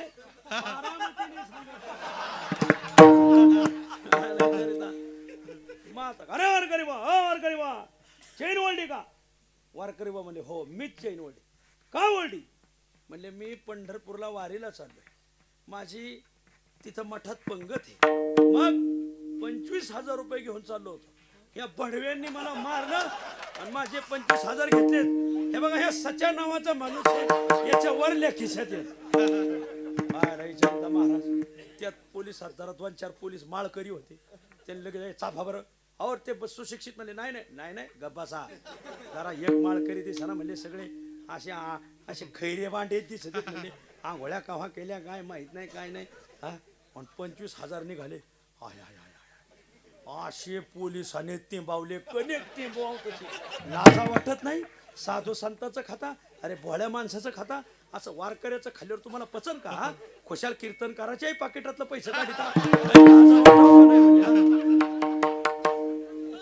तुमच्याकडे तुझ्याकडे बी हे पीक आलंय काय ना हाय, हाय. अशी तिंबावली धरून खूप हाणली टाका तुरुंगात सगळ्यालाच घेऊन चालवले. ते 25,000 घेतले. वारकरी बा घाला निहार पंगत घाला. ते दोघं तिघं माळकरी पोलीस होते. ते ले अरे आपल्याला वारीला जाणं होत नाही, आपण बी 500-500 दिले तर काय हरकत आहे. काढा बरं 50 पोलीस 500-500 सगळ्यांनी 500-500 दे. ते 25,000 यांचे 25 फोका. अरे सस्त्यात धंदा वारकऱ्याचा महाराज. 50,000 वारकऱ्याच्या खिशात वारकऱ्याने पुरणपोळीचीच पंगत घातली. तुम्ही वारकऱ्याच्या पांघरुणावर जाऊ नका. वारकरी लय हुशार असतो महाराज. भाळे भोळे वारकरी, भोळा वारकरी होता पण बरोबर रान फिरवलं. विठ्ठल संत श्रेष्ठ एक विशेषण डबल. भाळे भोळे वारकरी तर भोळे विशेषण डबल. तसं उदार विशेषण डबल वापरतात अभंगाच्या. उदार भक्त उदार भक्त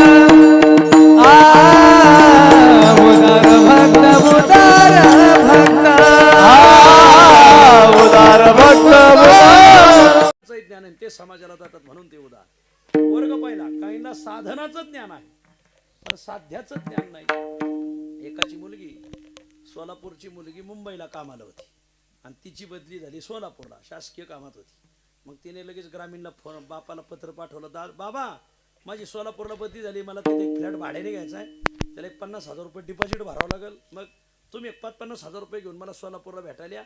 सोलापूरला आले का रिक्षा धरा आणि माझ्यापर्यंत या. मग आता हे गडी अडाणी साधनाचं ज्ञान आहे पण साध्याचं ज्ञान पाहिजे. मग हा सोलापूरला बस स्टँडला उतरला, रिक्षात बसला.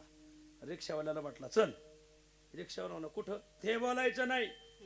पोरीने सांगितलंय सोलापूरला आलो रिक्षा धर आणि माझ्याकडे या. अरे हो, रिक्षा हे साधन आहे पण त्या साधनाने जे साध्य गाठायचंय त्या साध्याचं तर ज्ञान असलं पाहिजे ना. तुमची पोरगी राहती कुठं बोला ना गं. रिक्षाने यायचं सांगितलंय. अहो पण तुमची पोरगी पांजर पोळात राहते का पुला खाली राहते, नेमकी राहती कुठं तिथं सांगा. दांड बोलायचं नाही. म्हणजे कशाला चालले पोरीला. माझ्या पोरीची बदली झालेली आहे, तिने 50,000 रुपये घेऊन बोलवलंय मला, इथं फ्लॅट घ्यायचा तिला भाड्याने, तर मी बी चांगले 2-4 लाख रुपये घेऊन चाललोय. म्हणजे असं का, पोरीची आई नाही आली. म्हणले ती 4 महिने झाले वारली. असं का, म्हणजे बसा रिक्षात का. तो म्हणला पोरीला काय, पोरीच्या आईलाच भेटायला नव्हतं म्हणले आता. आणि मग बघतोय रिक्षावाला, त्या रिक्षावाल्याने त्याचं असं बघितलं, त्याचा खकानाच झाला. कशामुळं झालं, साधनाचं ज्ञान आहे रिक्षा पण साध्याचं ज्ञान नाही ना. त्या ज्या साधनाने साध्य गाठत ते साध्य कोणतं माहिती पाहिजे. एक वर्ग मला असा एक वर्ग आहे परमार्थात साधन माहिती. पंढरपूरला दिंडीने यायचं हे कळालं पण पंढरपुरात आल्यावर काय कळायचं हे कळत नाही ना. पंढरपुराचं साध्य काय, चंद्रभागे स्नान विधी. तो पंढरपुरात आल्यावर कीर्तन ऐकावं, अमुक तमुक वास्कर महाराजाच्या फडोर, राशीनकर महाराजाच्या फडोर, दिहुकराच्या फडोर येथे दिंडीत. पण इथं पंढरपूरच्या वारकऱ्याच्या फडोर जात नाही. मग चंद्रकांत ढवळपुरीकराच्या फडोर जातात. हे काय प्रकरण आहे, कीर्तन झालं मांडवा मग गाठ घ्या मग सांगतो. साधन कळालं पण साध्यच नाही कळालं. असा एक वर्ग आहे. एक वर्ग असा आहे साध्य ठाऊक आहे पण साधन ठाऊक नाही. साध्य माहिती पण साधनाचा अभाव. एका जणाला जायचं होतं तिकडे कुठं मदुराईला, दक्षिणेत मदुराई. मग तो म्हणला आपल्याला मदुराईला जायचं. मग एक जणाला विचार कसं जाऊ, तो म्हणला जा गाडीने. मग तो म्हणला बैलगाडीने जाऊ. तो म्हणला बैलगाडीने जाशील पण मग तुझ्या पुण्यतिथीलाच जाशील, ती मदुराई लांबलंय. मग तो म्हणला काय करू, जा रेल्वेने. मग तो सोलापूरला गेला. आता रेल्वेने जायचं पण त्याने कधी रेल्वे पाहिलीच नव्हती. मग पहिलं तिकीट काढलं. तिकीट मास्तरी त्यांना विचारलं का मला रेल्वेने जायचंय पण मी काय रेल्वे कधी पाहिली नाही, कशी असते सांगा. तुम्हाला काही नाही, जी काळी काळी असते आणि धूर सोडते तिला म्हणायचं रेल्वे. आली का बसून जा. आता तिथं जेणार तुम्ही थांबा त्या 1 नंबर प्लॅटफॉर्मला. तर आपल्या 1 नंबर प्लॅटफॉर्मवर थांबला आणि त्याच्या तेवढं डोक्यात काळी काळी असते धूर सोडते, काळी काळी असते धूर सोडते ती रेल्वे. तिकडून नेमका रेल्वेचा टीसी आला आणि त्याने जरा काळे, आता टीसीचे कपडे कसे राहतात काळेच राहतात ना, काळाच पॅन्टन, काळाच त्याचं जॅकेटन बिकिटन, काळी टोपीन, ती काळे काळे गडा टीसी होता पण बीड जिल्ह्यातला असल्यामुळे थोड्या बिड्या बिड्या वडीत आला होता. याचं धोरण काय, जी काळी काळी असते धूर सोडते ती रेल्वे, बहुतेक हीच रेल्वे.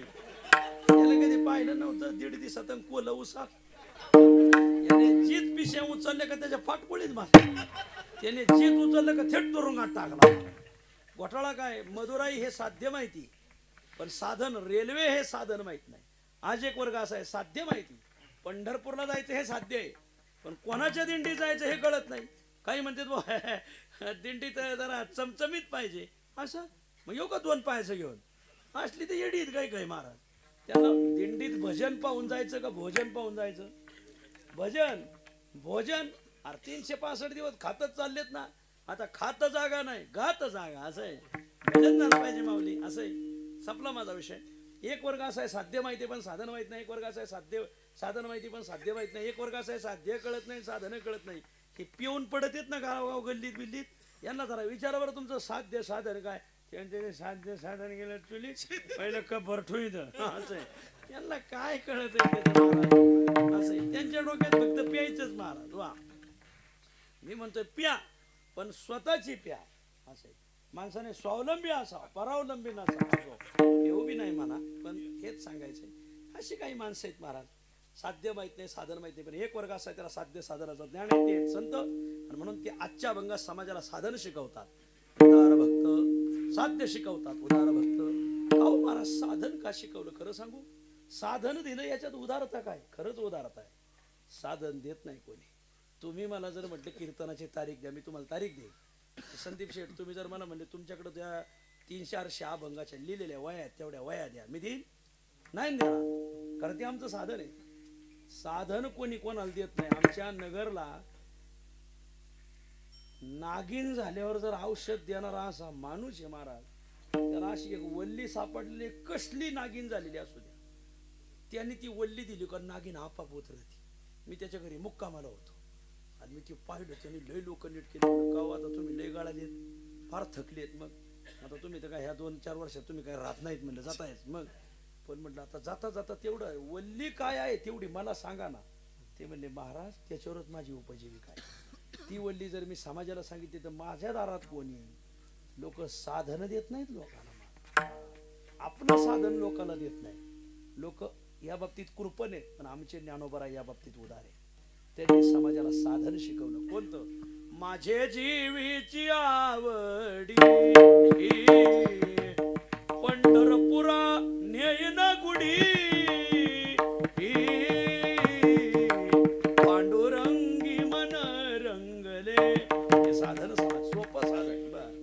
साध्य लोक समाजाला साध्य देत नाहीत. कीर्तनकाराला फक्त म्हणा तुमच्या पाठीमागे जे गायक हिंडत येतात, बळी महाराज आहेत, आमचे हनुमान महाराज आहेत, श्री हरी महाराज. आता तुम्ही कीर्तन करता, एखादं कीर्तन त्यांना करू द्या, त्याला काय कीर्तन येतंय का? ते गायक आहे, त्याला काय तारीख देता? अहो थांबा, तुम्हाला तारीख दिली, मग त्यांना नका देऊ, दुसऱ्या बोला द्या.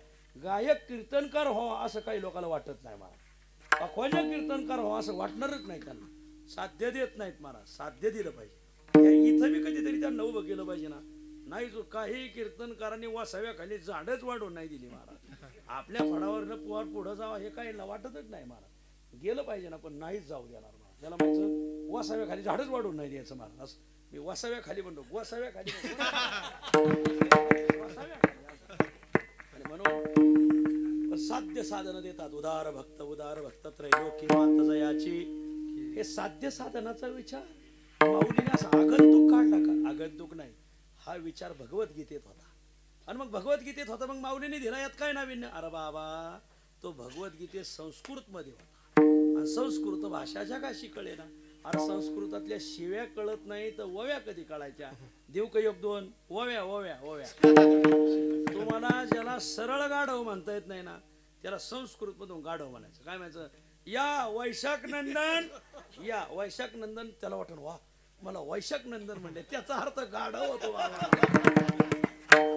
या बलिवर्द, या बलिवर्द शब्दाचा अर्थ होतो कठाळ्या.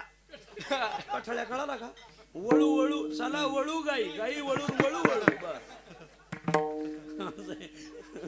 वळू कठाळ्या असं बलिवर्द. या ताम्रचूड, ताम्रचूड म्हणजे कोंबडा. वा, संस्कृताच्या शिव्या कळत नाही तर ओव्या कधी कळायच्या? हे माझ्या माऊलीचं वैशिष्ट्य.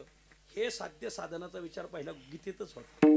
कर्म साधन, ज्ञान साधन, योग साधन, भक्ती साधन, खूप साधन. पण हे साध्य साधन समाजाला कळत नव्हतं. मग माझ्या माऊलीने मराठीत आणलं केला भगवद्गीते अर्थ ऐशे समर्थ तीही लोकी भगवद्गीतेचा अर्थ केला. का संस्कृतातलं मराठीत आणलं कोणी अधिकार दिला? नाथ महाराज म्हणतात ऐशे समर्थ तीही लोकी समर्थ आहे.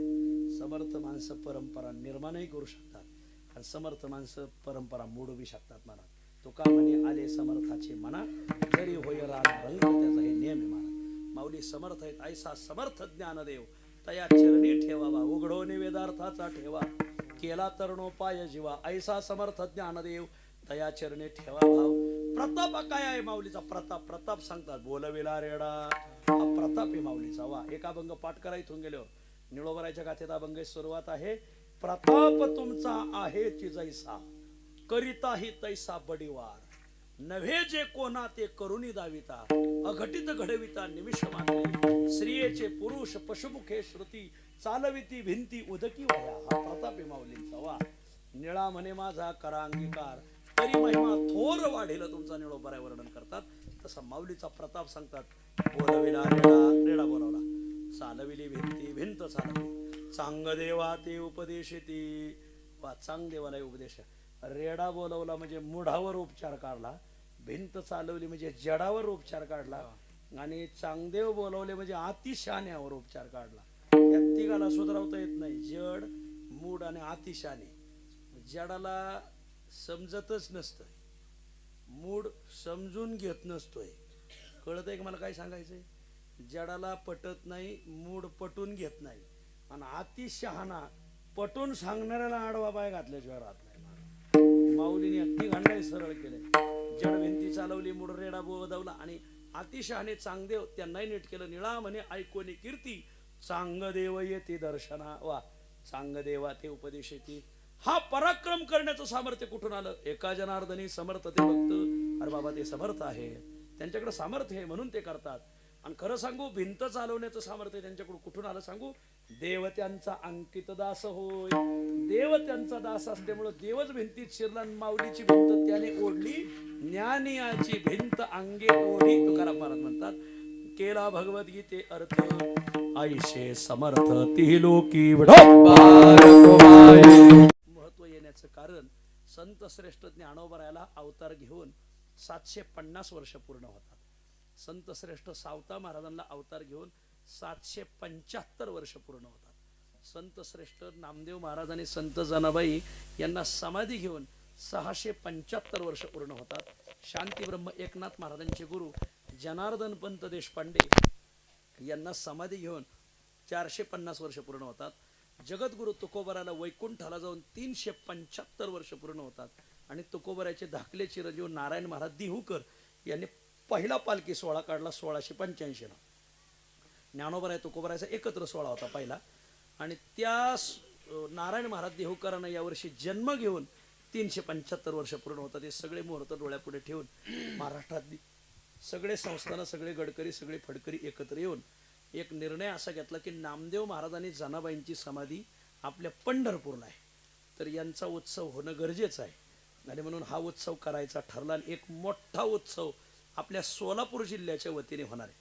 सोलापूर जिल्ह्याचे सगळे तालुके उत्तर सोलापूर दक्षिण सोलापूर म्हाडा मोहळ बार्शी करमाळा सांगोला पंढरपूर आपला मंगळवेढा माळशिरस सांगोला अजून आटपाडी पलीकडा आटपाडी बारामती फलटण आणि इंदापूर हे पलीकडे हे सगळे तालुके एकत्र करून पंढरपूर पासून 150 ते 1.25 किलोमीटरच्या अंतरामध्ये जेवढी गावं आहे सगळ्या गावांना एकत्र करून 1,00,000 भाविकांचं पारायण आपल्या 65 एकरात संपन्न होणार आहे.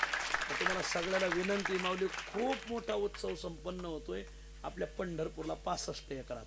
आयोजक कोण आहे? याचा आयोजक कोणी कीर्तनकार प्रवचनकार कोणी नाही. सगळे संस्थानं आणि आपला सोलापूर जिल्हा. आतापर्यंत सोलापूर जिल्हा कधी एकत्र आलेला नाही आणि तो एकत्र येऊन बी दिला नाही. कोणी कीर्तन झाल्यावर सांगतो तुम्हाला. पण आज तो सोलापूर जिल्हा एकत्र यायचा ठरलाय. अरे म्हणून खूप मोठी पर्वणी आली. मी तुम्हाला खरं सांगतो ह्या 7 संतांचे उत्सव परत एकत्र यायला 25 वर्ष जाणार आहे. आज 25 वर्षांनी म्हणजे आज 2025-26 आहे ना तर 2050 साली परत हा योग येणार आहे. म्हणजे 25 वर्षांनी योग येणार आहे. मग तुम्ही म्हणाल बा आता यंदा नाही, पण मग 2050 साली हा उत्सव करू, तर तोपर्यंत आपलाच समाधी उत्सव झाला असेल महाराज. आपणच वैकुंठाला कोण आज 25 वर्ष जगत आहे माऊली.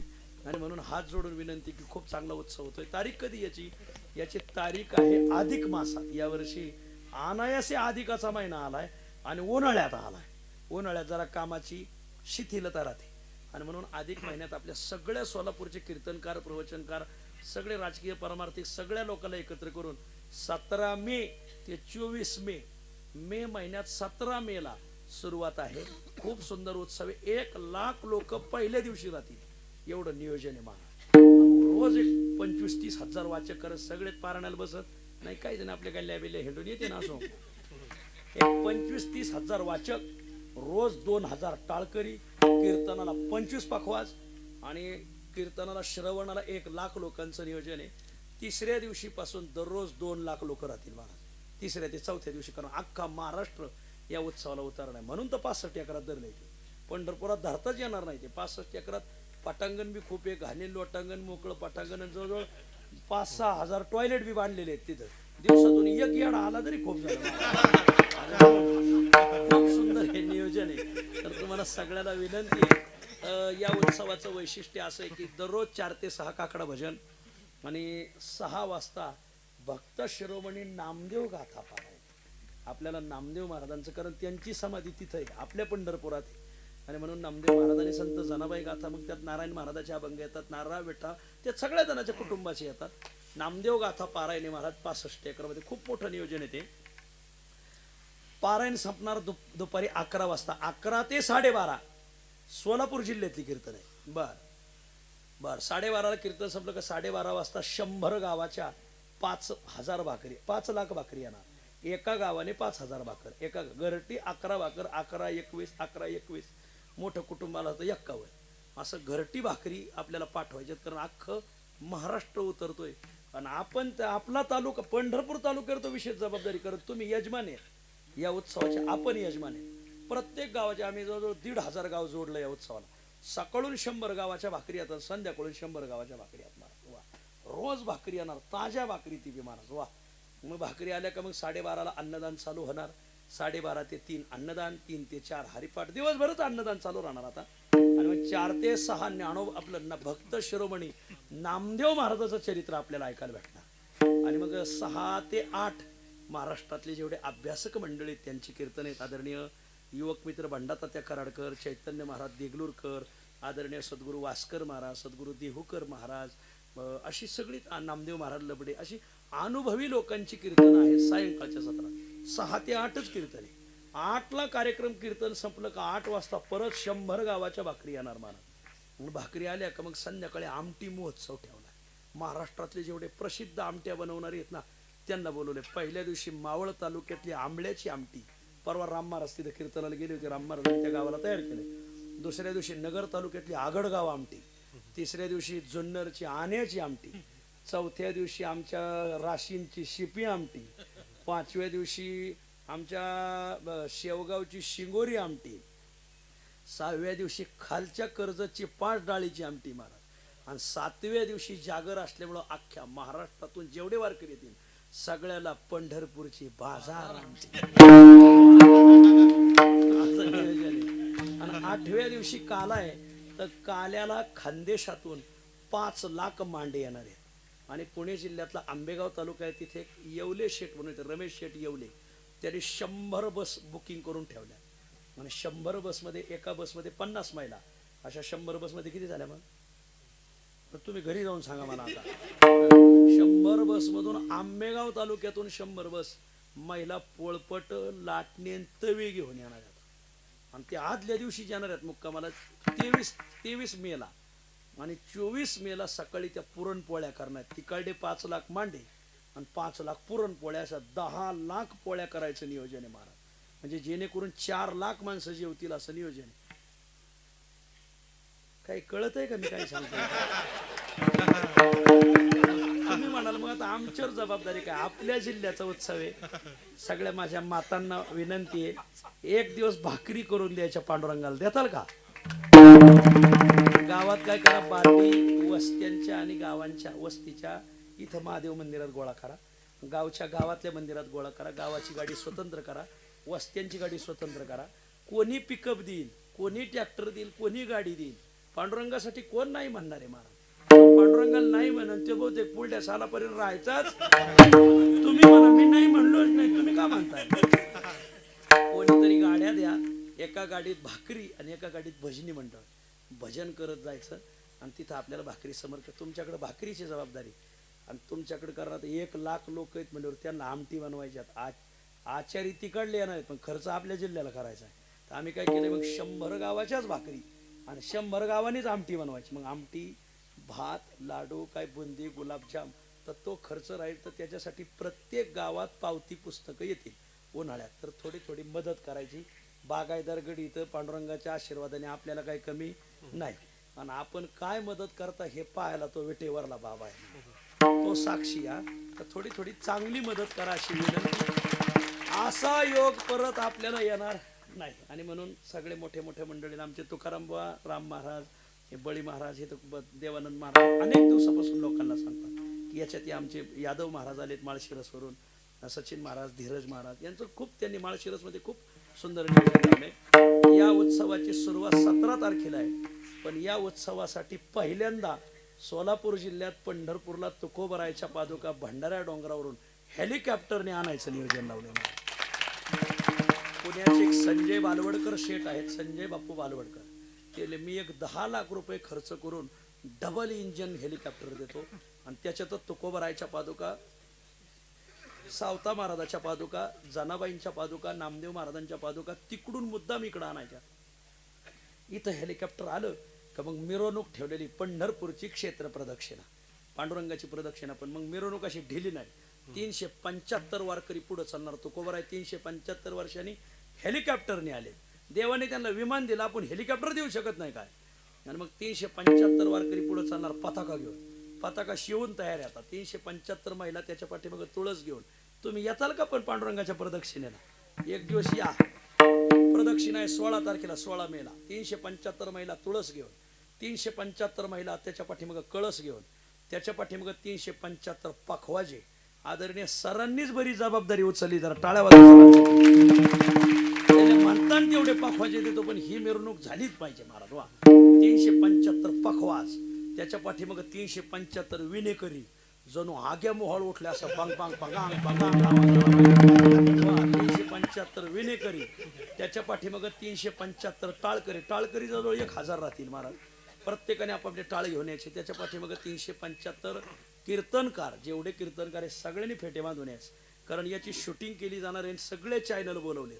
सगळ्या चॅनलवर त्या दिवशी टीव्हीला दुसरी बातमीच नाही, तुम्हीच दिसणार. हे कोण आहे? अहो करकमचे बळी महाराज आला का? हे कोण? अरे संदीप गोष्ट, अरे लका इथं आपलीच गडीत सगळे. तुम्ही असे टीव्हीवर दिसणार. आणि त्या दिवशी कॅमेरा पुढे आला का असं त्या बोलायचंच नाही महाराज. वा, सगळ्या टीव्हीचे चॅनल बोलवलेले मिरवणुकीला. खूप सुंदर मिरवणूक आहे.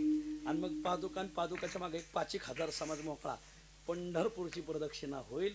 पादुका 65 एकर मध्ये 8 दिवस थांबणार आहे. 8 दिवस पादुकां पुढं रात्रंदिवस भजन आहे. भजन बंदच नाही. 11 गावांचा पारा ठेवला. ही 11 गावं बसली का दुसरी 11 गावं उभी पाऱ्याला. ही 11 आणि फक्त एका गावाला 2च तास संधी. 12 पारे येतं. 2 तासाचा एक पारा, 12 दुने 24 तास झाले. बरोबर 24 तासाला मी 12 पाऱ्याची ही केलेली वर्गवारी. आणि एका पाऱ्यात 10 गावं, असे 11-12 किती तुम्ही ठरवा. 11-10 हेच एक पुढे गेले. पुढचे परत 11-11 दोन्ही 22 गाव, म्हणजे दिवसाचे 130 गावांचे पारे आहेत. खूप सुंदर नियोजन आहे माऊली. डोळ्याची पारणं फिटतील असं नियोजन आहे. आणि सगळा महाराष्ट्र उतरतोय. पण जबाबदारी आपल्या सोलापूर जिल्ह्यावर. आणखीन एक मागणी तुम्हाला, जास्तीत जास्त वाचक म्हणून या पारायणाला आम्ही जवळजवळ 5-50 धर्मशाळा बुकिंग करून ठेवल्यात. एखाद्याला धर्मशाळेतून, खरं तर लोक त्या मांडवातूनच हालत नाही. कारण जवळजवळ 50 लाख रुपयाचा मांडव आहे. वॉटरप्रूफ मंडप, डोम मंडप आहे, खूप मोठा मंडप आहे महाराज. आणि मग सगळ्यात पहिली अपेक्षा तुमच्याकडून वाचक, दुसरे अपेक्षा महिला मंडळाने भाकरी, तिसरी अपेक्षा तुम्ही थोडी आमटीसाठी थोडी मदत. पण पावती पुस्तक येईल, पावती घेतल्याशिवाय द्यायचं नाही. नाही तर उगा आंधळ्याची वरात, भैऱ्याच्या घरात आणि येड्याचं भांडण मुक्याच्या दारात. बर ऐका, आणि चौथी अपेक्षा हा उत्सव करण्यासाठी सगळा स्वयंपाक चुलीवर आहे. कारण याला गॅस लागल जवळजवळ 20 लाख रुपयाचा. हा, आम्ही सप्ती करणारी माणसं आहेत. म्हणून चुलीवर स्वयंपाक आहे. सरपण लागत आहे जवळजवळ 100 ट्रॅक्टर. तर माझी विनंती, सगळ्यांचा स्वयंपाक सध्या गॅसवर आहे. आपल्या घरामागं, घरापुढं, शेतात, इकडं तिकडं कुठंतरी सरपण पडलेलं असते. तर माझी विनंती, एक सप्ताह सुरू व्हायच्या आधी 15 दिवस सरपण तिथं आपल्याला गोळा करायचे. तर बारडीकर ग्रामस्थांना विनंती, आपल्या घरी, प्रत्येकाच्या घरी सरपण आहे, कोणीतरी ट्रॅक्टर द्या. आणि पंढरपूर तालुक्यातून एका गावाकडून 4 ट्रॅक्टरचं नियोजन, प्रत्येक गावातून सरपण गोळा करून आपल्याला तिथे, म्हणजे अरे हा ज्ञानोबरायाचा यज्ञ आहे, तुकोबरायाचा यज्ञ आहे, नामदेव महाराजाचा यज्ञ आहे. या यज्ञाला सरपण नाही द्यायचं तुम्हाला, समिधा द्यायच्यात. समिधा, आपली समिधा जर त्या यज्ञाला गेली तर माझी विनंती की आपण घरामागं, घरापुढं पडलेलं किंवा काही वादाचे झाडं राहतात ना बांधावरले, तुझं का माझं, 2 पिढ्याचा वाद, तुझं नाही माझं नाही, तुकाराम महाराजाचा, पांडुरंगाला द्यायचं, वाद मिटला पाहिजे असा सप्ताह झाला पाहिजे. महाराज ज्याचे वादावरली झाडं आहेत आताच काढून ठेवा. हे बाबा तुकाराम महाराजाला देऊ आपण, पांडुरंगाला द्यायचं. तर सरपणासाठी एक मदत करा. तालुक्यातले सगळे माझे पुढे कीर्तनकार मागं पुढे बसले. सगळ्याला विनंती की शेवटी एवढं 5 मिनिटं सांगत चला.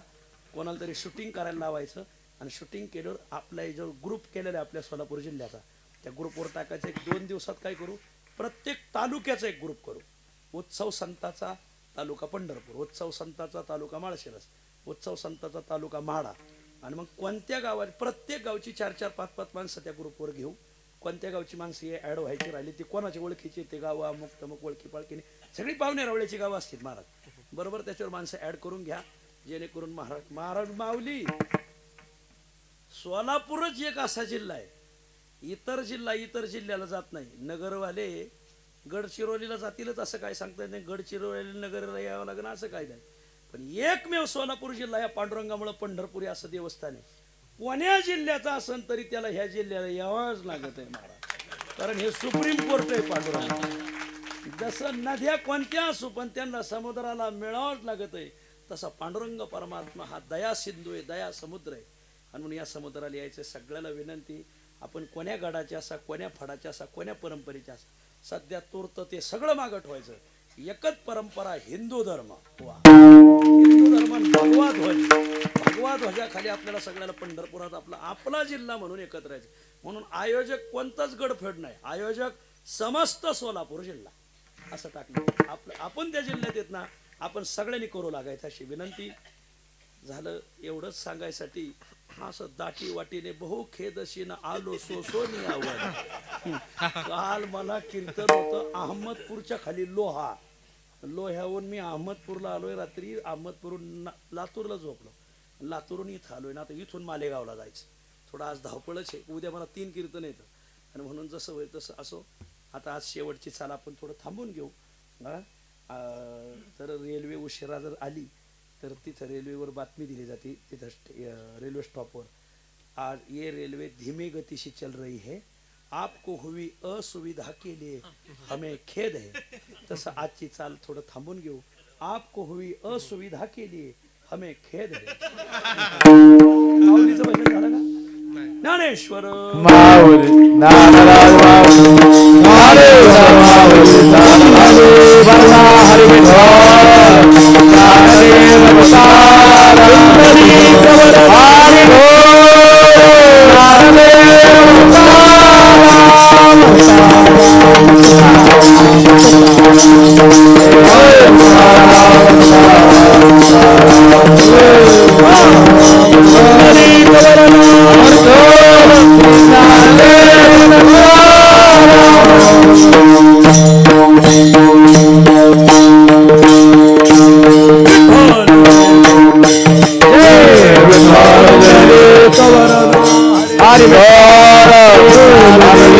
अवतार सुंदरी प्रवर हरी बोल ज्ञानदेव